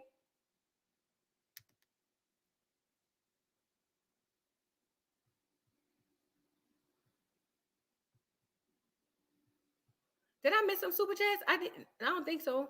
No, I don't think I missed them. But look. So, it was so, I was just like, oh man, like some of you wrong, you know. But at first, Chrisean didn't want to respond. At first, Chrisean was like, fuck all that. I'm not going to give her the time of day. I'm a new bitch. And I was saying 5, 4, 3, 2. And as soon as I got to 1, Chrisean came back with the shits. Let's get into her original response. And then we going to come back. And, you know, this is Chrisean saying that she's a new bitch. You know, let's get into her original response. Let's hear it. Hold on. So, like, yeah, my feelings was y'all hurt. Let me rewind it. You were very insensitive and then not like that, but you're one of the females that's reaching out in my DM saying, girl, I love you. If you ever need help or support, I encourage you to stay positive. Like, you one of them, but you just mocked me on TikTok and went viral. Like, So like, yeah, my feelings was just hurt, but like, I swear, this industry just cold as fuck, very cutthroat, very very clout driven.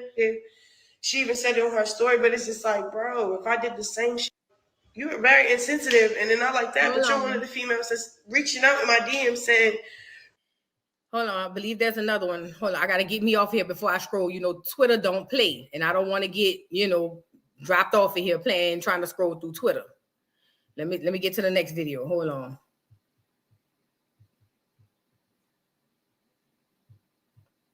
Girl, get this off of here. Take that off. All right, let's get to the next video. Let me see if this is a different one.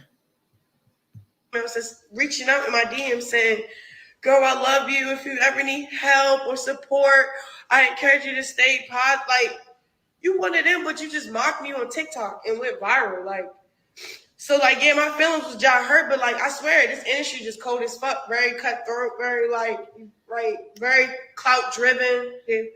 She even said it on her story, but it's just like, bro, if I did the same shit, you were very insensitive, and then not like that, but you're one of the females that's reaching out in my DM saying, girl, I love you. If you ever need help or support, I encourage you to stay positive. Like, you one of them, but you just mocked me on TikTok and went viral. Like, so like, yeah, my feelings was just hurt, but like, I swear, this industry just cold as fuck, very cutthroat, very very clout driven. She even said it on her story, but it's just like, bro, if I did the same shit. So that was Chrisean taking the high road. Let me get me back up here before I start twittering. Before I start scrolling. Now, since then, Summer Walker decided to respond. Because Summer Walker feel like, bitch, you doing too much, bitch. You know what I mean? Like, it ain't that deep. That's basically what Summer Walker was saying. Let me see if this the one. Motherfuckers, y'all got no. Oh no, that's after Chrisean was turned. Hold on. Let me get to. Okay, here we go. Now, Chrisean had said in that live that she spoke to her and asked her to take it down.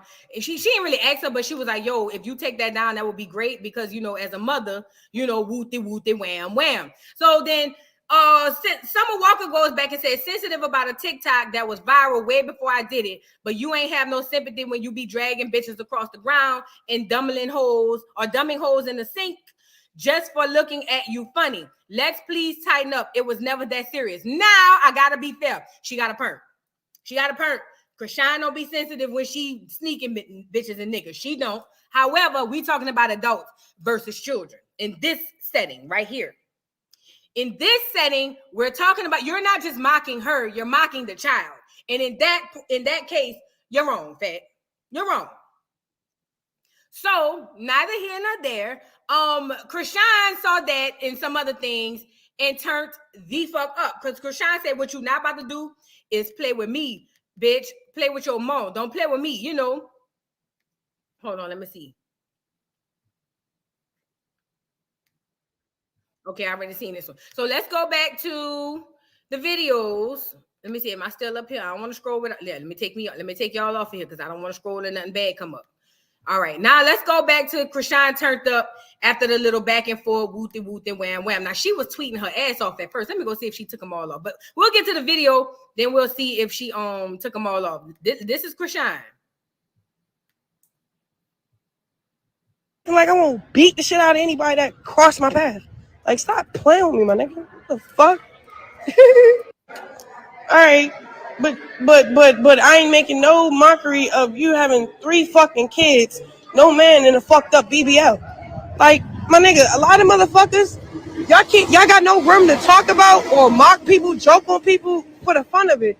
Check your life before you start fucking playing with other people. Real shit. And then y'all acting like I won't beat the shit out of anybody that crossed my path. Like, stop playing with me, my nigga. What the fuck? Now, as a mother, I'm the one who says sticks and stones shouldn't break your bones and words still will hurt, right? As a mother, I understand her going into the role of bitch, don't play with my child. It's one thing to drag me, but don't play with my child. And I don't think maybe not. Maybe she didn't believe that, you know, in that instance, that she would be inadvertently dragging the child. Maybe she didn't think it through. Maybe she did. I don't know. You know what I'm saying? However, what I will say is, Summer, you're wrong.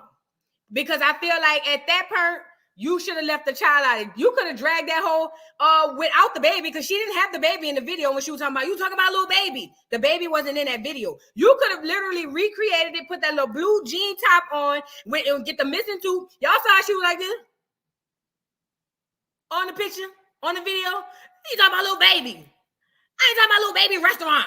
You could have did that, but you had to add the baby into it, which turned Chrisean into bitch. At first, I was trying to be nice and cordial with you, but you forgot that I beat bitches up for real. You know what I'm saying? So I understand. Not for Chrisean's sake. I don't give a damn about Chrisean. I'm talking about for the baby, because you did not have to drag a baby in the scene that wasn't even there in the beginning. Shout out to the Chriseanimals. I'm actually on y'all side this time.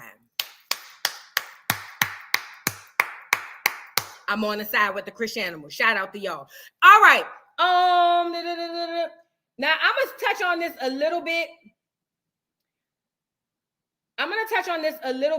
and I'm gonna say some words, and then I'm gonna drop the link for y'all to come up here, because we're gonna have a whole nother live on this. Now, one of the things that I saw when I put it on my community tab, what we wanted to talk about, was Black motherhood, right? The relationship between Black girls and mothers. And let me say this. Every person that's Black, at least Black American, I don't know how African households are. I can't really speak to that. I don't know how Jamaicans and all of y'all is. I'm talking about Black American women who are born and raised generationally in America. We have tumultuous relationships with our mothers. We do. And this the gag. It goes back generations. This isn't something that just happens with you and your mama. I'm pretty sure she had a bad relationship with her mama, and then her mama had a bad relationship with her mama, and so on and so forth. My thing is, with us as a generation of women in these days, we have to learn to say, I am not going to repeat that behavior. You know how certain things your mama do? Let's just say your parents are drug addicts or something. And you say when you grow up, I'm not going to do drugs because I don't want to repeat that behavior. Why do Black people not understand that generational curses can be broken the same way? So I'm saying that to say, look at Chrisean. I was watching Z Banger Live. Shout out to Z Banger. And Monique Slaughter's mother came up there. Very, very, very smart lady. Very smart lady. I don't know what's going on between her and Monique from Love and Hip Hop. I ain't got nothing to do with that. I'm talking about what I saw on Z Banger Live. And I caught it after it went live. And I literally was like glued to my earbuds listening to this lady because she had so much wisdom. But when it comes to Chrisean, one of the things she was saying is she don't really have nobody. She got a gang of sisters, but everybody over there, all her sisters, this may not be they intentions on top, but surface level, their intentions are to gain something from Chrisean. So those people turn into yes men. Not to mention they were raised and reared in the same household, so they probably don't have much knowledge on what to do better either. You know what I'm saying? Then you got her mama, who's a recovering, or even still, I don't know, allegedly they say it, but maybe she's an addict still. I know she had an issue with, let me put my band up, girl, I'm tripping. Maybe she had an issue with drugs in the past and she's working through it, but nevertheless, she's still a recovering addict. So there's no matriarch there. Then I don't know where her grandparents are, but according to the stories China done told, that ain't a safe place neither. And China damn sure ain't a safe place. Now, Foxy Brown said it's in my family bad. My moms and aunts have horrible relationship with their daughter. Listen, it's in my family. Right now, I ain't speaking to my mom. Right now, I'm not speaking to my mom. This is an issue in Black America. This isn't just Chrisean. Some are more severe. Thank you, Lord. My mom ain't never did no drugs. You know what I'm saying? She ain't never, hit the weed and got drunk. I ain't never seen her drunk or nothing like that. So I get it. But there's still relationship issues within our community. Now, I'm saying that to say with Chrisean having zero guidance,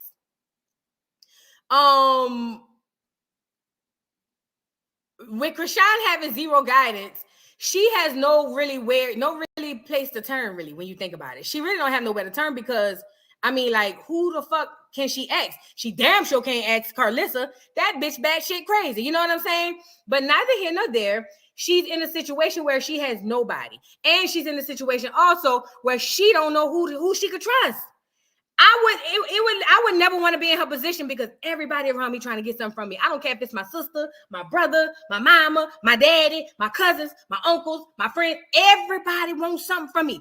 That would be horrible. And then to have generational trauma on top of that, insanity, right? Thank you for the super chat, Tanya. She says, just because Grandma loved you and I'm proud of your success. Oh, thank you. Thank you so much. But look. So, where was I going with that? Oh, yeah. So, she literally has nowhere to turn. And I feel like because there's a wall up, because the trust issues are there, as they should be, along with the neglectful past that will probably recreate itself in her relationship with her kids, rather she don't realize it or not. I feel like she's at a disadvantage more than others. However, I think that the most important piece of that is surrounding yourself with like-minded people. Now, if you got a negative mind and you surround yourself with degeneracy, that's what you're going to produce. But if you surround yourself with responsible people, you don't have to be friends with them every day, talk to them every day, but just have positive people in your life that can kind of guide you. You know how they say young boys get mentors? Young girls need mentors sometimes too, because sometimes you can't get it from your mom and them. Sometimes you just can't. So I'm using her as an example. She's basically in between a rock and a hard place. And the sad truth about that is most Black girls are. You may not be in a situation where your mama on drugs or whatever, but you still may be in a situation that is equally toxic. And your mama curse you out, call you all types of bitches and hoes, disrespect you, do this, that, and the third. But she do that because her mama did that to her. And then her mama do that because her mama did that to her. The words "I love you" you don't hear that from your mama because her mama never told her, and her mama never told her. So she don't know how to say "I love you." But in the age of what do you call it? Technology and knowledge, there's no excuse for us as a people to be able to break those type of curses. You can align yourself with somebody on the other side of the world who can mentor you. So there's kind of like no real excuse unless you just are comfortable in the degeneracy. I'm sorry. So I'm saying all that to say, and I'm about to drop the link because we're going to have a whole live on it. I'm going to do some generational, we're going to start generations to generations. I'm going to do some generational, what do you call it? Research on it. And I'm talking about we're going to go back to the baby boomers because I believe that's where all of this shit started. The baby boomers. We're going to start that first. Y'all, I'm dropping a link for y'all to come up here. But I'm saying all that to say, when Chrisean said that she was alluding to her being pregnant, when she was on there talking about, yeah, and the second one on the way, and there was a lot of dumbass bitches up there talking about, that's her body. She could have a baby. She won't have a baby. That's her business. Why you worried about it? She ain't got nothing to do with you. Why you care? To all you bitches, I don't care about the bitch. I care about the churn because the churn don't ask to come here. So now the thing is, when you sitting up there and you sitting up there having babies for niggas or for your own personal gain, because Chrisean said she wants 12, and in my mind I said you just found out how to hold this baby. How you gonna have another baby? You know what I'm saying? But you know, in 2023, constructive criticism is now deemed as hating. You know, you can't tell a bitch nothing in 2023, you know. So, and I get that, but let me just say this. You either want to do better and want something different, or you don't. And if you don't, that's fine too. But I don't think that you should have the voice to be around here talking to the other girls who's under you, who may, you know what I mean, need better guidance. Because you're not it. I'm talking about the bitches who be hollering, oh yeah, you can smoke weed when you're pregnant. You can smoke weed when you're pregnant. It's all right. Because look, my doctor told me I could smoke weed and all my children straight. Fucking children running around hitting their head against the wall. You wonder why them motherfuckers can't hold their head up. They can't read. Them motherfuckers around here drooling at them out and they 25. Girl, bye.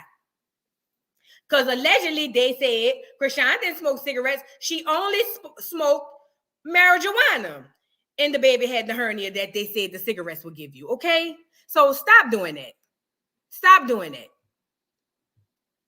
Please don't do that. If it works for you in your mind, then that's fine. But do not get out here and put that misinformation out there telling these young, impressionable girls that, hey, girl, it's okay, smoke your little crack. Ain't gonna do nothing to the baby. My auntie smoked crack with all 6 of her children and they straight. Don't do that. Don't do that. What's going on, Paradox True? Hey. Hey, what's going on, Grandma, with the 3 kids? Who got 3 kids? Oh, Grandma, damn it. I'm sorry. I thought you was the other grandma. Child, I Sorry. got 7 of them. I got 7 of them, the motherfuckers, and 8th grandchild on the way. Oh. Lord, have mercy. Congratulations. Happy birthday, Paradox. Happy birthday, baby. Thank you. Happy birthday, baby. It's not till Happy Saturday, birthday. but I started celebrating yesterday. Happy birthday. Happy birthday. All right, I'm done singing. All I'm going to do is say, I love you and be safe on your trip. If you ain't already on your trip, I'm going to just say that. Thank you. You're welcome, baby. I love you. Proud of you. Yeah, I leave tomorrow. So thank you so much. Okay, you're welcome much. Love you and you look so pretty. Oh, thank you. You are so adorable. I just want to hug your little cheeks. You just like a little cutie little teddy bear. Thank you. All right, baby. All right. Voodoo, you know what? You talking about the mother-daughter thing, and it took me years to understand that my mom was who she was because of how she was raised. Because I grew up in a household, like I'm the baby of the family. And me being the baby, my daddy spoiled the Hood mess. Harold, you have never mind. I remuted. You gotta keep your mic muted. There's a playback. I'm sorry. Go ahead, Paradox True. But my daddy spoiled the mess out of me. But you know, one thing I noticed was like throughout the years, my mom acted like she didn't like me. She loved me, but she didn't like me. And even now, I'm almost 50. And yes, to this day, I'll be like, I love you, Mom. Okay. You know, and I'm like, I've never got a hug from my mama. She's never told me I love you on her own. But I've always done that with my kids. Like I had my first child at 15. And I have 3 daughters. And with all of them, I've always been, I love you, I love you, I love you. And I've tried to understand the curse or whatever. Because, you know, of course, I started out the wrong way because of how my mom raised me. But then I started realizing, okay, you're not doing this right. So you got to change. So I did that. And it's like my 2 oldest, they don't even want to speak to me. But I try my best. But my baby girl, she gets it. And even my nephew, who I help raise, it's I love you all the time. And it's because, like, the one thing I keep trying to explain to everybody, we are family. We are all we got. And we're supposed to look out for one another. We didn't learn that growing up, but we got to change it. I have 4 grandboys by my oldest daughter. And I keep telling her, we have to change this family. You cannot allow these boys to grow up like we grew up. And I keep trying to instill that in her, but she ain't really listening. But I talk to the boys all the time. My nephew talks to the boys all the time. So hopefully we can get there because she ain't ready to change from what we learned, but we are. So hopefully we can get it together. And that's what I'm doing. I'm trying to break the curses that were passed down from generation to generation because it's not generational curse. It's really generational trauma. I think it's generational trauma from... It really is. You know, because mama, like, I had to think about it. I said, dang, my mama's not too far removed from slavery. Because when she was growing up, they had to pick cotton. They worked for... My granddad Paradox True, you kind of going in and out. Are you driving? Am I? No, am I? Okay, how about now? Can you hear me now? Yeah. Okay. Yeah, my granddaddy. Go ahead. Okay, my granddaddy was a sharecropper. So, and my grandma worked for the people that they were renting the land from. So my parents, my mother is not too far removed from slavery, so I had to understand that. And by me understanding that more, I feel like I can try my best to break whatever curses or the generational trauma that we all have experienced. Did you hear me? Mm-hmm. Did you hear me? Oh shoot! Yeah, it's my heard phone. you. I heard you. Okay. It's my phone. I'm gonna jump off of here because you can hear me. Yeah. It might be I my can hear you just fine. No, I can hear you just fine. It's probably my signal. I'm sitting in my car, but I'm at a hotel, so it's a little different. But I'm gonna jump off of here and I'm just gonna listen. Okay. I'll comment in the chat. Thank you. Happy birthday, boo. Thank you. All right. Bye-bye. No. All right. Hood Harrio. How do you say that? Hood Harriofant? How do you say that? I don't want to mess your name up. It's Hood Hierophant, like the tarot card, the Hierophant card for the tarot. Yeah. Oh, okay. You do tarot? Yeah. Mm-hmm. Oh, I love me a good reading, child. Hit me in the DMs. Girl, definitely will, because I do them for free. But I just wanted to come on here because I came across your videos just because I'll be watching like the Pipe and Tea and all them other. I ain't gonna drop them channels because they're not important right now. But I came across your videos like that, and I just wanted to say, girl, you definitely, you making me just. I love your energy. You bringing me through a lot right now. And I just wanted to ask you, because you mentioned it, you was talking a little bit about like, learning about being financial literate and financial literacy and stuff like that. Now I'm starting to I want to know, how did you learn about financial literacy, or like what's some good ways to start learning about it? Because I'm younger, but I'm starting to come into like money and I'm starting to experience new things, and it's kind of hard trying to talk to my sisters and my mama about stuff. Is because it's like, when you around people that never experienced money in this type of way that you have, it's kind of hard getting advice from them and stuff. Like I kind of don't know where to go, because I don't want to end up like my mama and shit, having to go through the shit she go through. But at the same time, I'm like, okay, where do I get that knowledge from, or how do I gain that?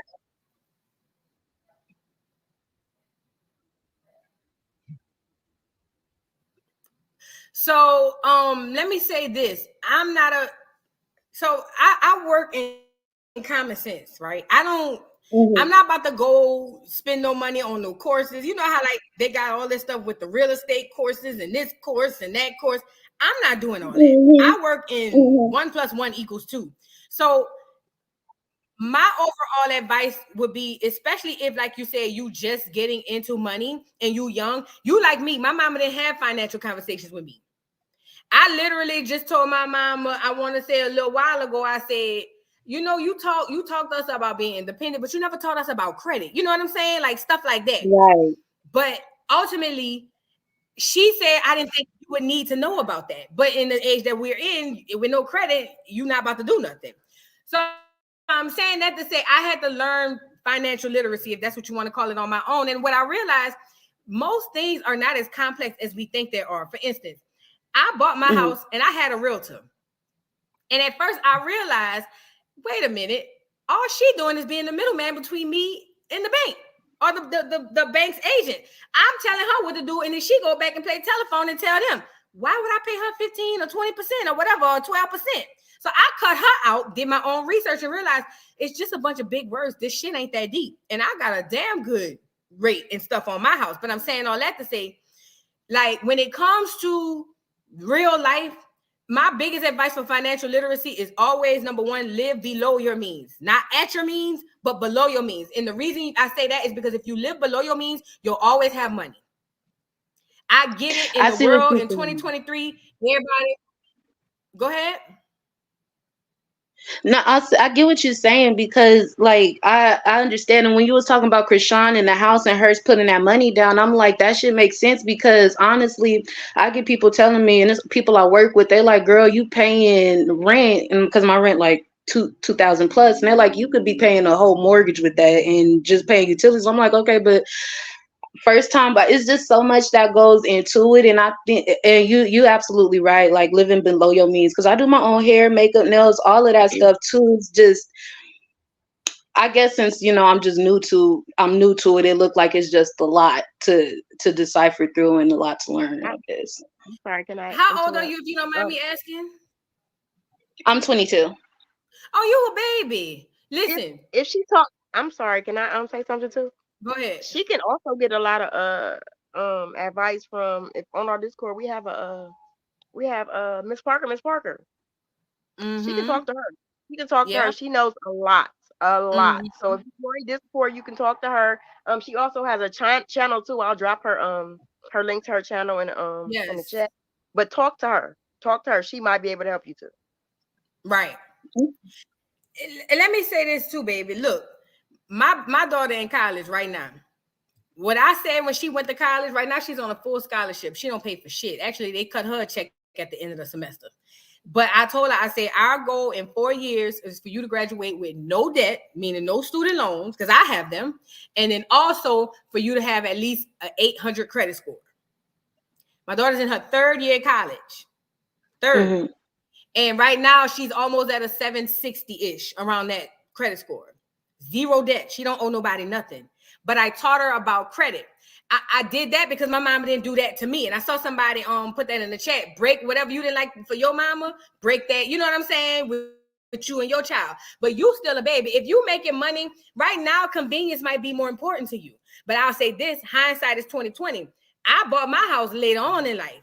If I could change and turn back the hands of time, child, I'd have bought that house the moment I had enough credit in the finances to do so. Because what I realized is all them years I spent all that money on rent, I could have been not only buying homes and having money that I can go back and take or use for whatever, you know what I mean? Because you get money off of the money that you put into the house. I could be using that, or I could have multiple rental properties. I could have been and did this. It was so many things I could have done, but I was like you. I wanted the convenience. I don't want to have to worry about fixing the sink or whatever. So, and it's no right or wrong way at 22. It really isn't. I think for Chrisean, I don't think it's wrong for her wanting to buy a house. The house she bought was wrong. I think long term, she's hot right now, which means right now the checks are going to come. But we've all seen this story so many times. Your checks might stop coming. And if they stop coming, how you going to afford your house? Right. So if Chrisean would have bought a condo, which I wouldn't recommend either, because with condos, you never own the actual walls. You don't own, when you buy a condo, you don't own the walls. You don't own the doors and you don't own the floors. If you want to paint in your condo, you got to ask them people, can you paint? Because the walls don't belong to you. You know what belongs to you when you buy a condo?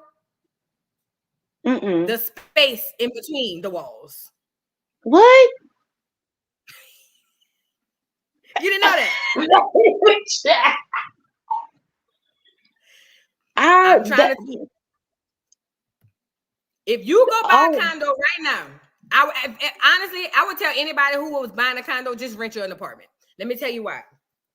If you buy a condo right now, and they're gonna give you a whole doggone they're gonna do the whole spiel like you buying a house. But when you buy that condo, like Glitz and Glam said, the HOA, that's one thing you're gonna have to deal with. Rita Douglas, glorified apartment. Let me tell you something. You buy that condo and you say, you know what? I don't like these beige walls up in here. I'm about to paint them orange. Them people come in there and check that apartment and them walls painted orange, your ass is grass because you can't do that. And you saying, but wait a minute, I'm not renting this. I'm buying this. You don't own the walls and the floors. You own the space. Like you could swim in the air. That's what you own. You get it? So I never would agree to that.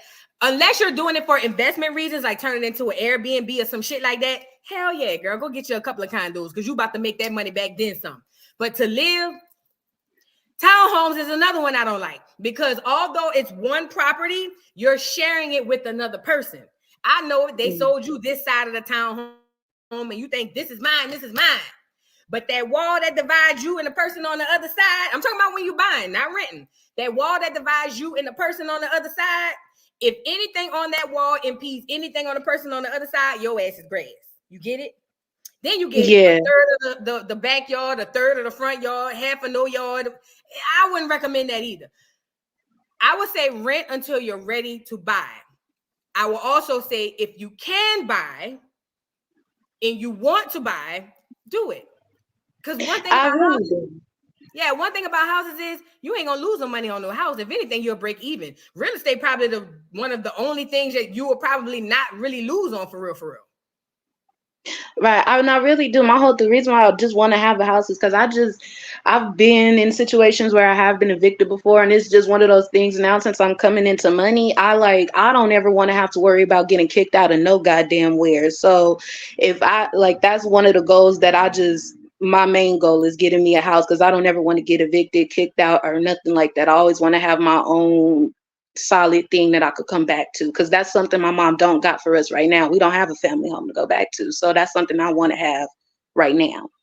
Girl, buy you some land. Let me say this to Black people. See, we done moved out the country. There's so much land for sale. I regret that. I bought my house within a neighborhood and I have an HOA. It's my house, but I still have an HOA. You know what I'm saying? And you know me, I'm a revolutionary. I'm trying to overthrow them bitches. I'm trying to get the people together so we can overthrow them. You know what I'm saying? I did all the research. We gotta have them motherfuckers around there charging us for this, that, and the third, and they ain't doing X, Y, and Z. Girl, let's get them up out of here. But enough people ain't on board. But I'm saying all that to say, I've decided moving into my home, you know what? I could have did this a little different. So you know what my next venture is? I'm buying me some land. You'll never get kicked off your land unless you back on your taxes. Obviously, Uncle Sam don't play that. But you can always, what do you call it? You can always have something that's yours, and you can pass it down to your kids. You can use it for farmland to make money off of it. You can build stuff on it to rent out, or you can live on it, and it's yours. Buy you some land. But even if you don't go live on it now, you stay in your apartment. Buy land. Everybody out there, buy land. Buy land. Yeah, I definitely hear you. I'm gonna have to join that Discord because you giving me some straight knowledge. Like, I ain't never thought about the fact that if you buy land, it's yours. You could build on it. You could do whatever. Like, that's never ever crossed my mind. So I really do appreciate you for that. And that's why I'm tuned in and I'm tapped in and I'm gonna stay like that. All right, because you definitely just put it on my mind. Thank you.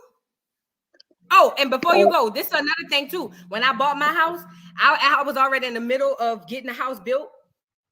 And I saw a piece of land out here in Georgia, and it was like 30,000, but it was like almost 2 acres.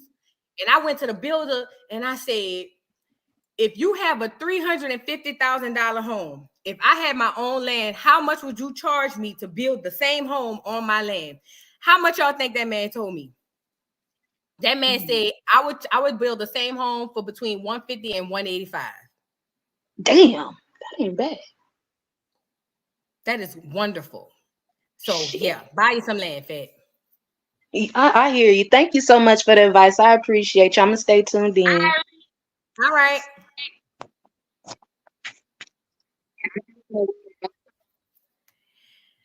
All right, what's going on, Queen?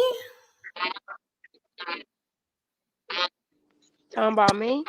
Hey, Voodoo. Yeah, what's going on, boo? Hey, can you guys hear me? Yeah, I can hear you.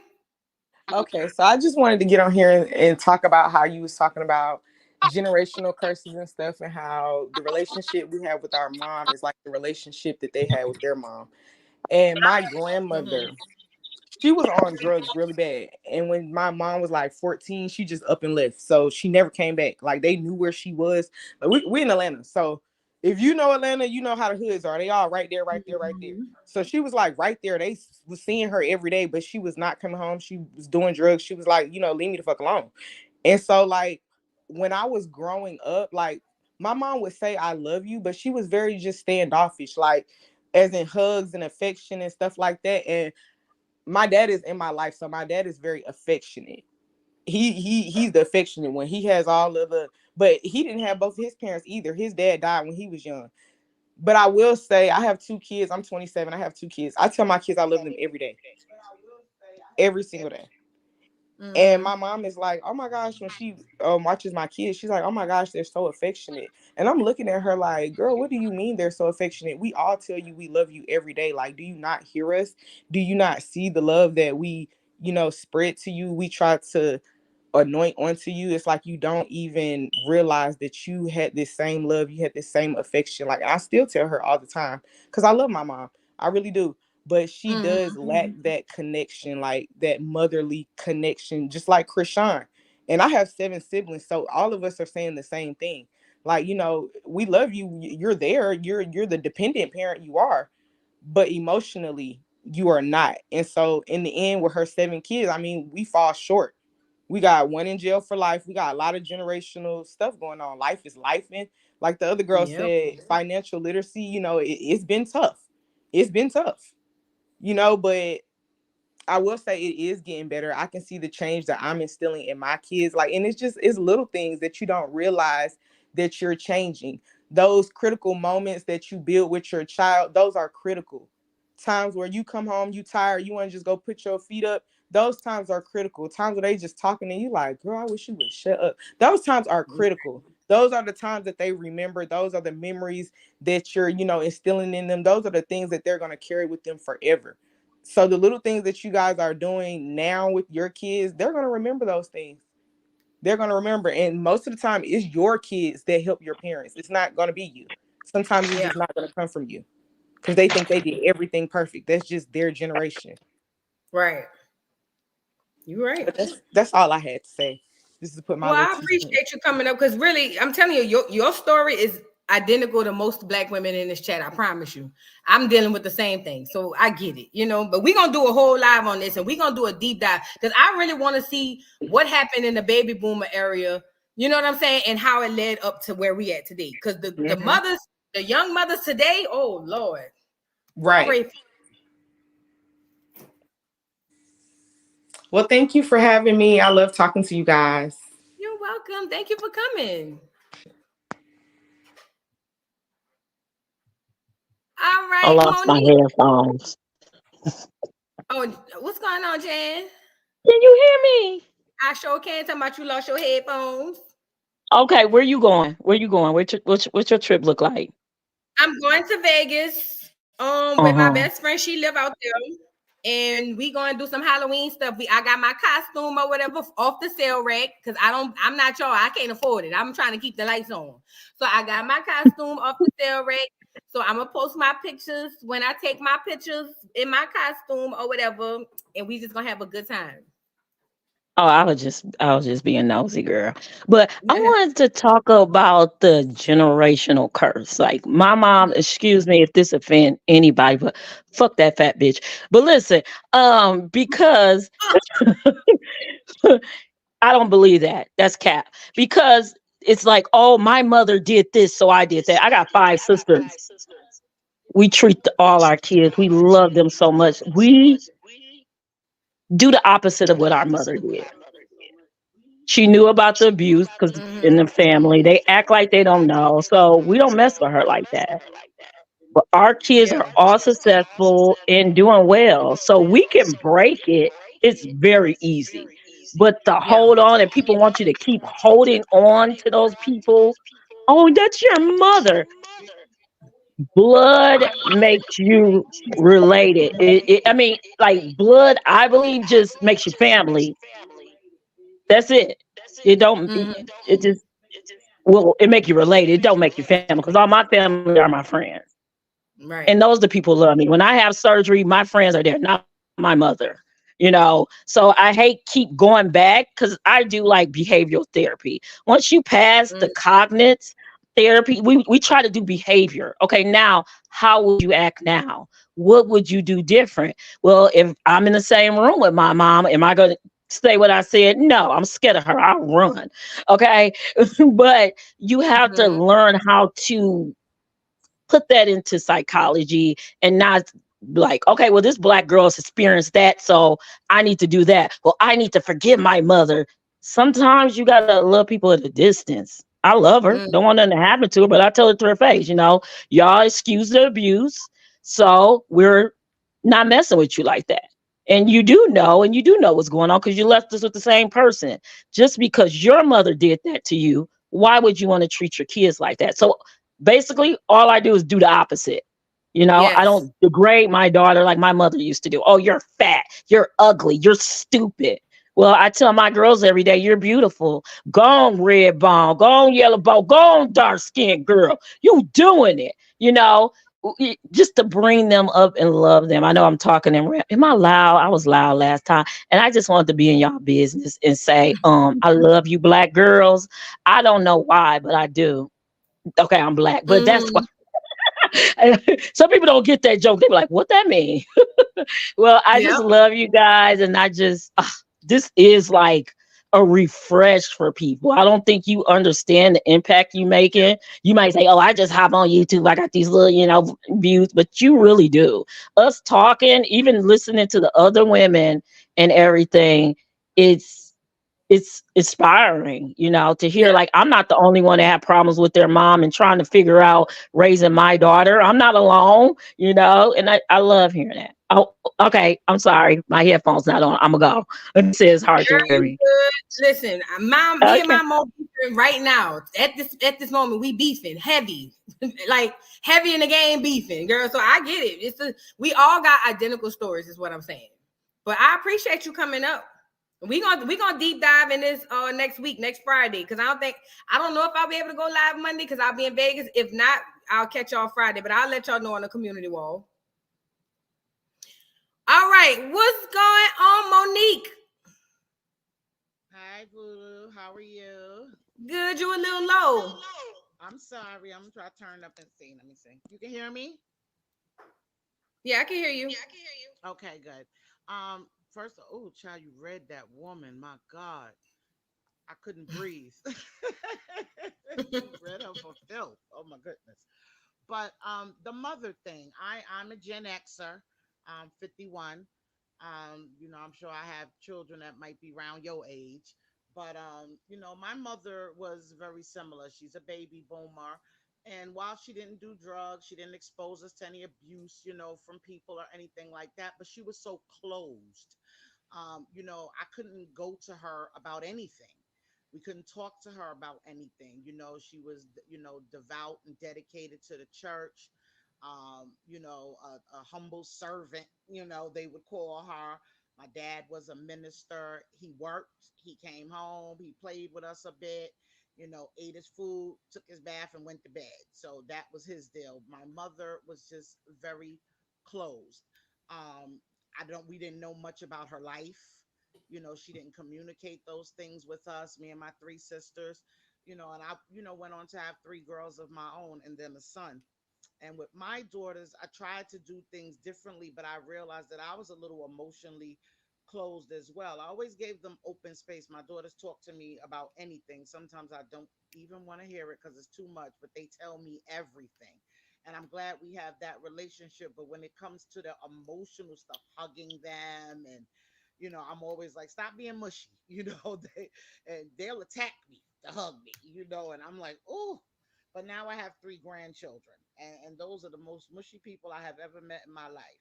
And I love them so much. I started just, I gotta hug them, I gotta kiss them, and now it's comfortable for me. So now Yeah. I love you to my kids. My grandkids get all the love in the world, and they have just broken my ice heart, I guess. And my kids are closer to my mother. She has, like the other lady said, it won't be us, it'll be our children. So the grandchildren are much closer to my mother than we ever were. She tells them things about her life. And when they come back and tell me, I'm like, she told you that? Like, because we had no idea. She talks to them Yeah. about her childhood and all the different things. I think she's been through some trauma, essay and things like that, that she's not so much willing to talk about, but you kind of get the gist of it. And she shares those things with my daughters, which I'm Yeah. glad that she's finding a way to be a little more open, even if she still can't really do it with us. I mean, she's doing a little better with me, with communicating with me and trying to, be a friend. I'm a grown woman now, so we can be friends. I always say if you raise your kids, you can be their friends later. My daughters are my best friends. We talk. My oldest, we travel together. You know, we have a great time. So I think it's just something that you just have to make a conscious effort to do, even when it's uncomfortable. And sometimes it's uncomfortable, but you just have to, you know, force yourself to give love and receive love. And I'm so impressed with you, young ladies, you, Sinji, you know, the ones that I follow. You know, y'all are so impressive, and us older girls are learning a lot. Even my daughter, who's 33, my oldest, I'm learning so much from you guys about, you know, just the relationships with men, black men, and how we deal with them, financial literacy, love, all of those things. So I'm so proud of you and what you're doing. You know, I watch all your videos. Every time something pop up in my notifications, I'm on it. And I really do appreciate that you guys are, you know, kind of leading the charge, and trying to help make change, and make things better. And you know, us old girls, we ain't too old to learn a new trick. Trust me. So I Right. appreciate you. I'm a fan, and I will be subscribed from here on out. And you enjoy your trip to Vegas. I'm glad you're going in October, because last year I went in November and it was freezing cold and I was so upset and not happy. So I got to go back. Yeah. So hopefully it's still warm out there that you can really enjoy the Vegas vibe. But travel safe, and I'll be here when you get back. Thank you so much. I appreciate you, Monique. I appreciate you. Yes, ma'am. Right from New York. Oh, Lord, you're from New York. That's right. Okay, you take All care. right. Thank you. Yes, ma'am. Bye bye.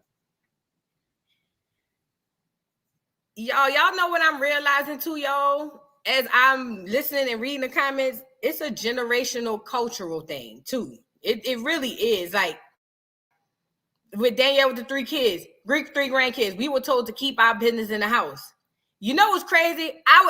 The old me would be like, and that's what's wrong. Now we got social media and everything is outside the house. I'm like, okay, we got to find a happy medium. You know what I'm saying? Because like we're still trying to figure it out. And I can't point my finger at Chrisean and them generation, and I really can't point my finger at my mom and them generation, because I could point out bad shit on everybody, all the generations. And what I want to do is break it down generation by generation to see like what was going on, what was happening, what was the culture, pull out videos. Like I'm gonna do some research for this shit, because I really want to understand, you know, the differences or whatever. But anyway, Kimmy doll, you are gorgeous. Thank you. I love hearing that, because you know I'm at the 6-0. Oh, you the one who was up here last time. Oh yeah, I remember her. Yeah. I'm like Betty Wright. Oh yeah, now I remember. Yeah, I remember you. Yeah, but thank you. Oh, I in the chat. appreciate Wait a it. minute. I need everybody in the chat to know that Kemet doll is 60 years old. Now go play with your mom. Say what I said. Go ahead. Oh, I wanted to say I have 2 daughters, and I have 2 daughters and 2 sons, and one daughter is 30 and the other one just turned 26. And there was a big difference, and you guys talk about this a lot. You do, and so does Senji, in the way I raised my daughters now and my sons. Now I gave them affection and I spoiled my daughters, and gave all the kids affection. But when the boys would get into trouble, here I was with my cape on, caping, not letting them face the consequence, because you got to protect those boys, right? You gotta, oh no, not my son, no matter whether they were in the right or the wrong. And so I'm in that older generation. With my girls, I told them about the consequences ahead of time, and then if they went ahead and did the thing that they wasn't supposed to do, I let them face the consequences, and you better figure it out, and you better tell me your plan. You tell me the plan. I didn't make the plan for them. I didn't try to figure it out or get them out of trouble or anything. They didn't get into a lot of trouble, but just, simple stuff. And they would have to figure their way out. So I said that to say that today, my girls are highly successful. I have a daughter like your daughter. She graduated from college, no debt, high credit score, everything like that. And even one of my sons graduated from college, and but he made a different choice to get married to not get married, but be with a clear individual. And I will say that all my children are with other races of people. They're not with Black people. So, but my daughter saw a lot that went on with my marriage that I put up with, right? And I saw my mother put up with a lot from her marriage, right? Being cheated on and a lot of different things. And so my daughters decided they weren't going to put up with that. So when they started dating, they dated when they tried to date younger Black boys, and those boys were fooling around or doing whatever. They just decided, oh no, well, I'm not doing that. I'm not putting up what my mom put up with. So it is, like you said, it is generational. It is, it's hard. It is a hard thing. And my mom, she only had girls, and she passed away from lung cancer. My mom and my dad passed away 8 months apart. And I miss. Thank you. I miss my mom like crazy. And she was one of those types who was kind of closed and she didn't really tell me about credit, and she didn't really tell me too much about men and this and that. She was one of those baby boomers that was closed.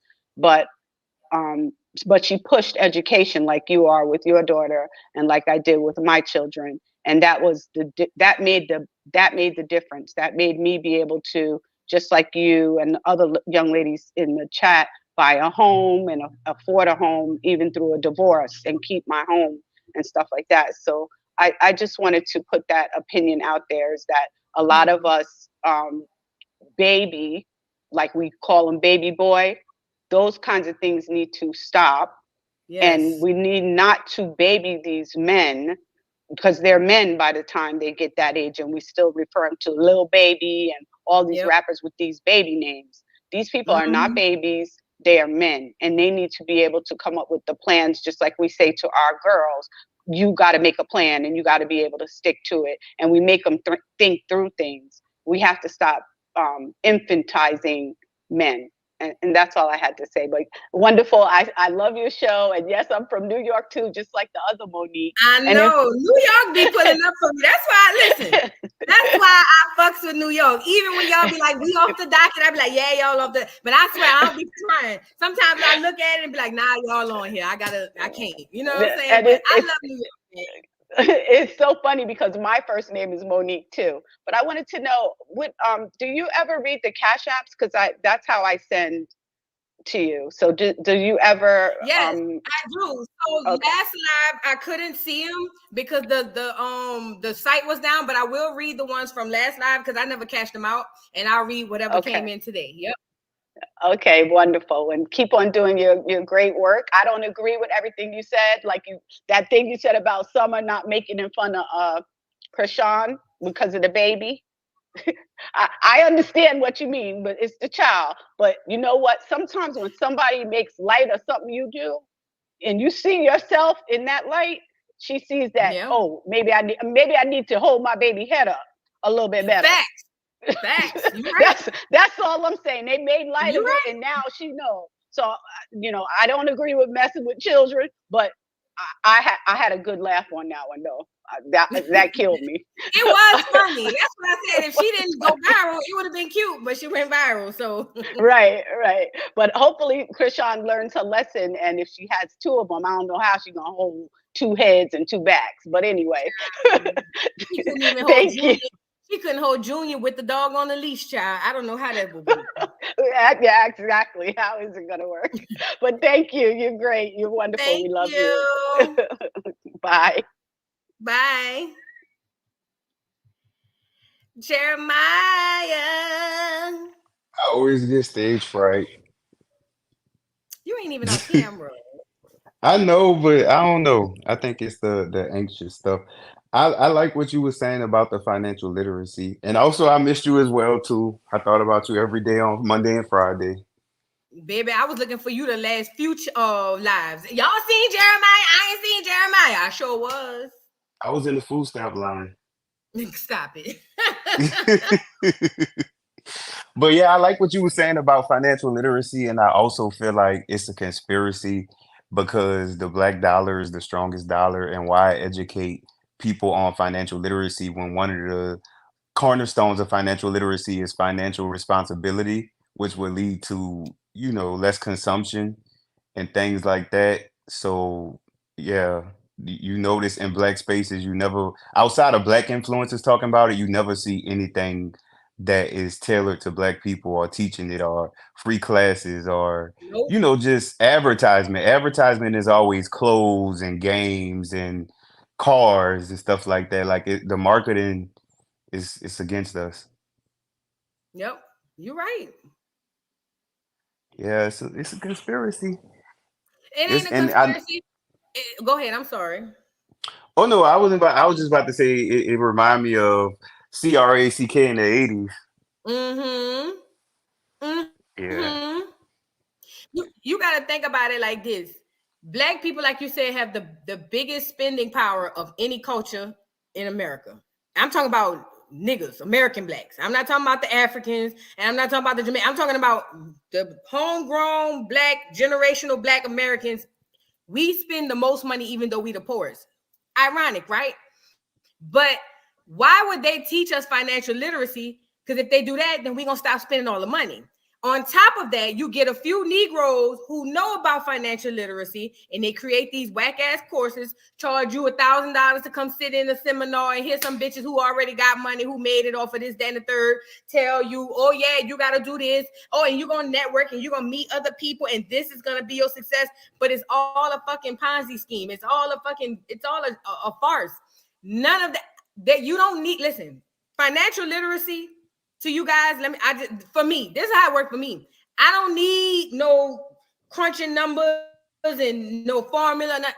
Common fucking sense. The richest people don't look like it because they live off of common sense. Why the fuck am I going to spend $20,000 on a coat or on dinner? Like, that shit don't make no sense. I got millions in the bank. Nigga, I'm going to be in the drive-thru at McDonald's in my Skechers because my money, I need that to make more money. It's just common sense, y'all. Like, it's not, you don't need no seminar. Y'all see what happened with DJ Envy talking about he gonna teach people how to flip houses, and turned out them people lost all their money. It ain't that deep. Just He flipped their bank account. Think consciously. Yeah. Just think about day to day. I live like this. If God forbid something happened tomorrow, what am I going to be able to do? How am I going to be able to survive? And if I can look at my bank account and be like, I'll be all right for at least 6 months, then I'm straight. That's how I look at it. Yeah, and then not to mention too, interest rates is for debt is way higher than interest rates for savings. So it's like people up here getting in all this debt for these materialistic things, but it's losing value. Your item was $500, but you didn't pay 1,500 in interest.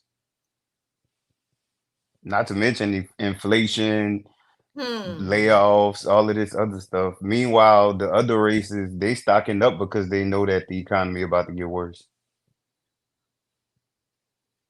So it's like it's something that Hell yeah. it And we over here it's looking good, going to the concert. but it's crazy because for me, as soon as I started learning, I tried to teach other people, but they really didn't want to learn. Like they didn't even want to like when my parents, for example, I was trying to get them onto like credit reports and seeing ways of managing their money better. And it's like they didn't want to hear all that. They like their debt. They'll get out of debt and get right back in debt. It's like a cycle for a lot of people, like a generational poverty kind of sort of. So yeah, I mean, with the family thing, I would comment on that, but I don't want to do my people dirty today. I'll probably do it next time. Okay. But yeah, it was nice talking to you. I don't want to hold y'all up. And hello to the Voodoo Dollhouse. It smells good in here. Um, Listen, you know you my favorite in the chat. I be looking for you, baby. Don't be going ghost on us like that. I won't. I finished getting my food stamp, so I'll be back. Child, I'm not playing with you. All right, boo. All right. All right, sister girl. What's up, boo? Hey, boo, I'm on the way to the airport, but I had to drop in real quick. Can you hear me? Can you hear I me? can hear you. Oh, no, I just had to drop Mm-hmm. in real quick, as always, just to show some love, have good time on your vacation. I'm about to have a good time on mine. So we both out here, Where but you I'll going? be posted. I'm going to Denver. Mhm. I'm going to Denver for Oh, okay. yeah, to Colorado, to the mountains. I love the mountains. So I just wanted to come in and just speak, show some That sound good. love. So, but have fun in Vegas, win some money. Thank you, boo. Thank Oh, you. yeah, I'm gonna text you something too, cause I'll text it to you on the back end. Yeah, text me. Okay. All right, love y'all. I'll holler at y'all later. I'm about to get to this All right, airport. boo. Love you. All right. Bye. Bye. All right. Let me read the super chat from Tanya Phillips. Thank you. She said, Junior, Junior. He love me, do me, I'm Illuminati. Can't you tell I need love? Shout out to Tanya Phillips for the super chat for the Junior Jesus Junior song. And then we got Monique Davis. Thank you so much for the super chat. She says, this conversation is really good and I would love to have more like it. We can all learn from one another across generations. Yes, I agree 1000%. Queen, what you got to say, girl? Couple of things, but like I want to. Okay, so everybody's talking about like the mother-daughter relationship. I can't like wrap my head around that because like my mother has always been affectionate. All the women in my family, they are affectionate to their daughters, sons, whatever. All my friends, their parents are like affectionate. So like when y'all hear it, it kind of like breaks my heart. It makes me want to like let y'all borrow my mom because she's like amazing. So like it kind of I don't know. I guess I don't connect with that story. So like to hear everybody else talk about it kind of breaks my heart. I wish all of y'all could have like could experience my mom and my childhood. Like yeah, that's all really. Like Yeah. I'm trying to wrap my head around all these stories. I feel for all you ladies and men that did not get loved on or don't feel like their mom or like I guess sometimes you have to have that conversation with your parent also, even though it might be uncomfortable. At least if you had that conversation, y'all can come to an agreement, or y'all can decide to part ways. Because sometimes you could love people, Yeah. but you can love them from afar. You know what I mean? So Yep. just because, and if anybody disturbs your peace, I don't care who Hmm. they are. You have to get rid of them. Peace is the number one commodity because if you don't have peace, you cannot complete any task. Any task, your mind gonna be somewhere else. So if they don't give you peace, leave them alone. Just leave them alone. Yeah. Because you'll find people you can love from afar. Pray for them. You can always look. You can forgive people, but that don't mean you have to reconcile. People don't realize that. You can forgive them, but you don't have to be like close to them in the same capacity. Yeah. So like that's all I really want to say. Like I don't know. Well, thank you for telling us we could borrow your mama. Somebody in the Yeah, chat y'all says can't ask me for real. She called me too much. Y'all can borrow her. Yeah, pretty much. you one of the lucky ones, girl. Yeah, I wish I could really. I can give you her phone number, though, for real. But now I also want to say, like, okay, I watched Chrisean. Please don't say Chrisean pregnant again. Please, Lord, don't say. Well, I Chrisean. hope not. But she the one over there trolling saying she is. But I hope not. Oh my God, cause her, she. I'm just trying to do the math here. So you had the baby when? and you went how many weeks not doing nothing like your doctors usually tell you to, and you pregnant already? Like, I was trying to do the math. Can somebody help me with that math? Child, look, let me tell you something. Who knows what's going on with some damn Chrisean? Chrisean don't know what's going on with her. Shit. Is it me? Oh, like, why is my Cash App weird? Like, I only see, I can't see the rest of the people who sent me Cash Apps. Did you uninstall it, then reinstall it?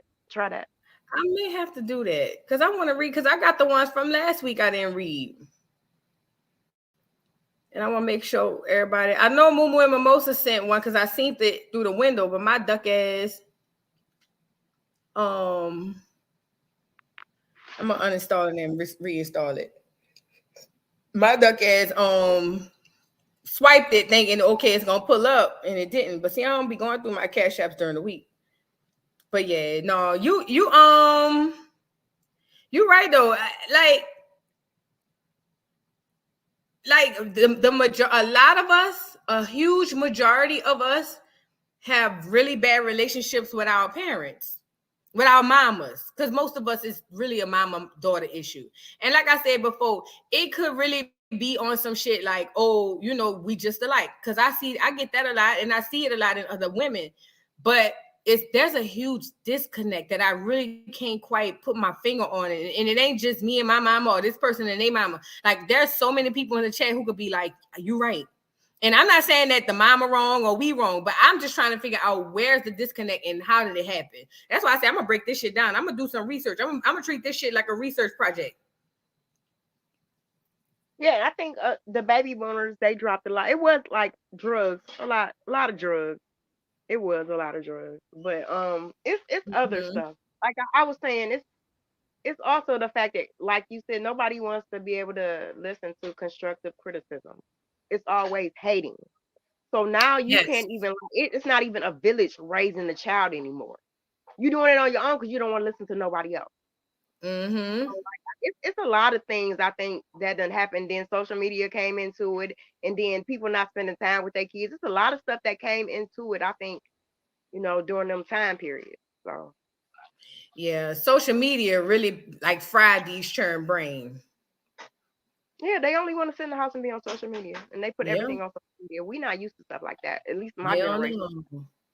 No, because I don't know how everybody else in the chat, but I'm in my mid-40s, so I don't understand the social media thing now. Right. All right, I did need to uninstall and reinstall. It's working now. Thank y'all. Thank y'all. So I'm gonna read these Cash Apps really quick. And this is from the last live too. So thank you, Danielle, with the 3 grandkids for your Cash App. Let me hit the little heart. Thank you so much for your Cash App. Let me see who else. Jenny, Ginger Naps. Thank you so much for your super chat. I appreciate you, baby. I appreciate you. I'm sending hearts as I read them. And then Madams 1010. Thank you so much. Oh, M. Adams. Thank you. I appreciate you. Thank you so much. She say, for this is just me. I love your for this is just me. I love your content. Thank you so much, y'all. I really appreciate y'all. I be working for y'all. I be stroking. That's what I be doing. I be stroking, girl. I be trying to work. Thank you again, Danielle, with the 3 grandkids. So you sent one Friday. I didn't get to see it, and now I'm seeing the one you sent today. Thank you so much for your super chat. I really appreciate you, baby. And then who else? Who this is? Dash Investments. Thank you so much. I don't know who that is, but thank you so much to Dash Investments Group. I appreciate you for the super chat. So, I mean, that super chat, Cash App. Thank y'all so much. You know what else I learned with Sinji losing her page? Y'all, I know y'all send me the super chats and I'm here for it. But if you can you send me the Cash Apps? Because I've been doing a lot of research and looking at a lot of stuff, and I'm trying to get smarter on what I already know. And you know, I played chess. My daddy taught us how to play chess as we were young little kids. So I think differently. So yeah, just send me the Cash Apps. I don't want to say too much more than the super chats. But if you send the super chats, I'm grateful for that as well. I appreciate everybody. But thank you. Noonie 707 said, hey, are you from New Orleans? I love to tell girl, born and raised. What is you saying? Born and raised in New Orleans, as the people say outside the city, New Orleans, as we say in the city. Yes, born and raised in New Orleans all my life. My mom was born and raised in New Orleans. My grandma was born and raised in New Orleans. Now, her mama wasn't born and raised in New Orleans, but you know what I'm saying? Yes, I am from New Orleans. Yes, I am. I love my city. They crazy though. I don't want to live there, but I love them. You know what I'm saying? But welcome to the dollhouse, baby. I appreciate you. Thank you, baby. Thank you. All right, Queen, you got something else to say? Because I'm about to get up off of here. The game come on at 8:15. Y'all know I watch my my football now. And the Saints losing Jeremiah. So I'm really, in my feelings about some shit. But go ahead. Yeah, I don't have nothing else to say. I just, want to say thank you to the Queen Revolution. She know why. Thank you though. And everybody should join Discord. Please follow Voodoo on Twitch. Yes. On both her pages on Instagram. So please follow. Yes. Thank you. I appreciate it. And I love you, doll. I love you too, babe. Bye, everyone. Bye. All right. So Wanda Fripp said, can we get a Toya out of you? Do I have a Toya in me? I keep me a good character in the brain. You know what I'm saying? Loves me a good character. I love breaking down into character. So let's get Toya up here, please. Toya, you and Regine. Can we get Toya up here since Regine is down there in California living her life and left you stuck with the new baby? Yeah, I came out here, because Regine went to LA, and I really didn't want my baby to go because that's my baby. But I had to realize my baby had to go where she needed to be. So I did, you know what I'm saying, what I needed to do for my baby. But now I got my new baby, and my husband, he want another baby, but I don't know what I want to do because I really want to just work on my life and what I want to do. And I don't know how I'm gonna move forward without Regine, because Regine, Nay is really everything, and my little brother Casey, he tripping every time you turn around. He talking about I'm the reason my brothers got clipped, and I'm just like, why would you say that? Because you don't know how that affect me, But I be talking to my mama, my mama, she be going missing and going ghost. And I just be like, where's my mama? And I told my mama, she the matriarch. She the reason that we all together. So why is you going ghost? And I need you to be here with your grandchildren, like Joce need a grandma and you not here. And then you don't want to go to the doctor. Like, I don't know. I don't really understand, but that's my mama. And I'm always love my mama because that's my mama. And my mama love me. And, I love my mama. But yeah, me gone, me out the crib, and I just don't know what I'm going to do because Nay and me been like best friends forever. But I know I have to let her go. Left me stuck here with Joce and Casey and Beatty. And speaking of Beatty, girl, Beatty got a big heart. Beatty has a huge heart. She loves everybody, but Beatty let people walk over her, and I don't like that about Beatty. Beatty, I love my little sister, and I want me and my little sister to be on the same accord. But Beatty is really standoffish. So I'm gonna go meet up with Beatty and see if me and Beatty go get back on the same page. Cause I love my little sister, Yeah, that was my Toya. Let me close out with this, girl, because it's 7:56. Let me say what I got to say. Dina the Explorer in here. Hey, girl. I ain't seen you. Does she? Yes, she do break out into tears, baby. You ain't watched the last season. Don't worry, I barely watched it too, but I just wanted to see what was going on to see if I was gonna report it or report on it, girl. It wasn't nothing. But look, what I was about to say. Oh, yeah. So to kind of cap up what I was talking about today,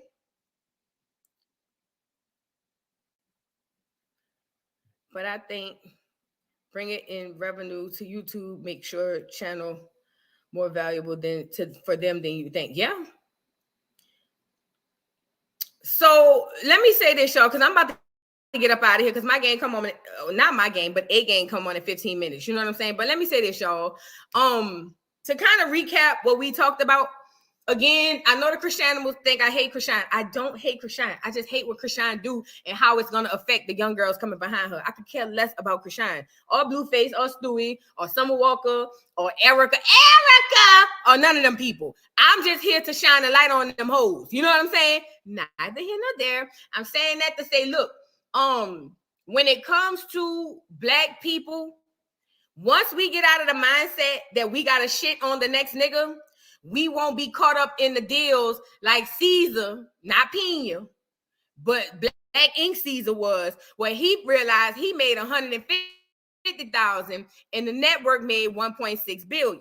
Now, I would just say to the people out there, I know you don't have much because I don't have much. And if somebody was to cut me a check for $150,000 right now, I would be elated and through the roof. But always ask yourself, even if they cut you a check right now for $1 million, would you sell your baby, your child? Would you sell your child? And if you wouldn't, your creations, your ideas, do not sell them. Because guess what? The moment we stop selling our creatives, athletic, sports, hell, when what's that little biracial boy? Colin Kaepernick, when he took the knee, if a third of the niggas in the NFL had took a knee with him, you would see a massive change. Shout out to the new generation. Because let me say this, what they did about TikTok. This is my daughter and them generation. I don't know if y'all know this, but TikTok had it where a Black content creator could create a dance or whatever the case may be. And then a white content creator could copy the dance and then get paid millions off of it, go on tour, be on the Ellen DeGenerate show. I know I said degenerate. I said what I said. Be on all of these, and getting all the praise. Well, the young Black children of TikTok said, oh, y'all got me fucked up. So you know what they did? They said, I didn't say it because I don't be on TikTok like that. But they said that, okay, bitch, since you want to play with me and with us and our content, bitch, we going on strike. I remember I was there. My daughter put me on it, and I was logging in every day to see what was going on. And we're going to do it live on that because, see, maybe we could learn something from our churn, just like our parents could learn something from us and vice versa. But let me just say this. Them churn boycotted TikTok and had the clear people on TikTok scratching and surviving. Bitch, them people was on there saying, please, y'all come back. We don't have nothing to do. We promise we gonna do better. We promise, and we gonna do this, that, and the third. All right. The kids held out. They held out. Do you know now that is the reason why TikTok's policy is if I create something on TikTok and you go back and copy it or stitch it or whatever the case may be, I automatically get the credit. So you can't say that you made it up. And when somebody see you, like the Ellen DeGenerate, when she see you up there and be like, oh my God, that's a cool dance. How did you come up with that? And then the clear little girl go, oh my God, my friends and I were just in our parents' basements and we had nothing to do and da-da-da. No, bitch, because your video gonna show where you got it from. So shout out, them churn ain't all bad. They fucked up, though. They throw it off. Don't get me wrong, but they ain't all bad. So I'm saying that to say we can learn something from them, because I was thinking about the Cynthia G situation as well. And I ain't gonna say what I won't say because I feel like most people that look like me that's on YouTube not gonna stand behind me because nigga is scared to lose their coin. You know what I'm saying? So it is what it is. But I'm saying that to say, the reason we haven't gotten anything is because of the individualistic thinking that we have. We have to group think, people. Every other culture on the face of the earth do that. They group think. We the only ones don't. It's just as long as me and mine, it ain't my child. It ain't my this. It ain't my that. My child in college. When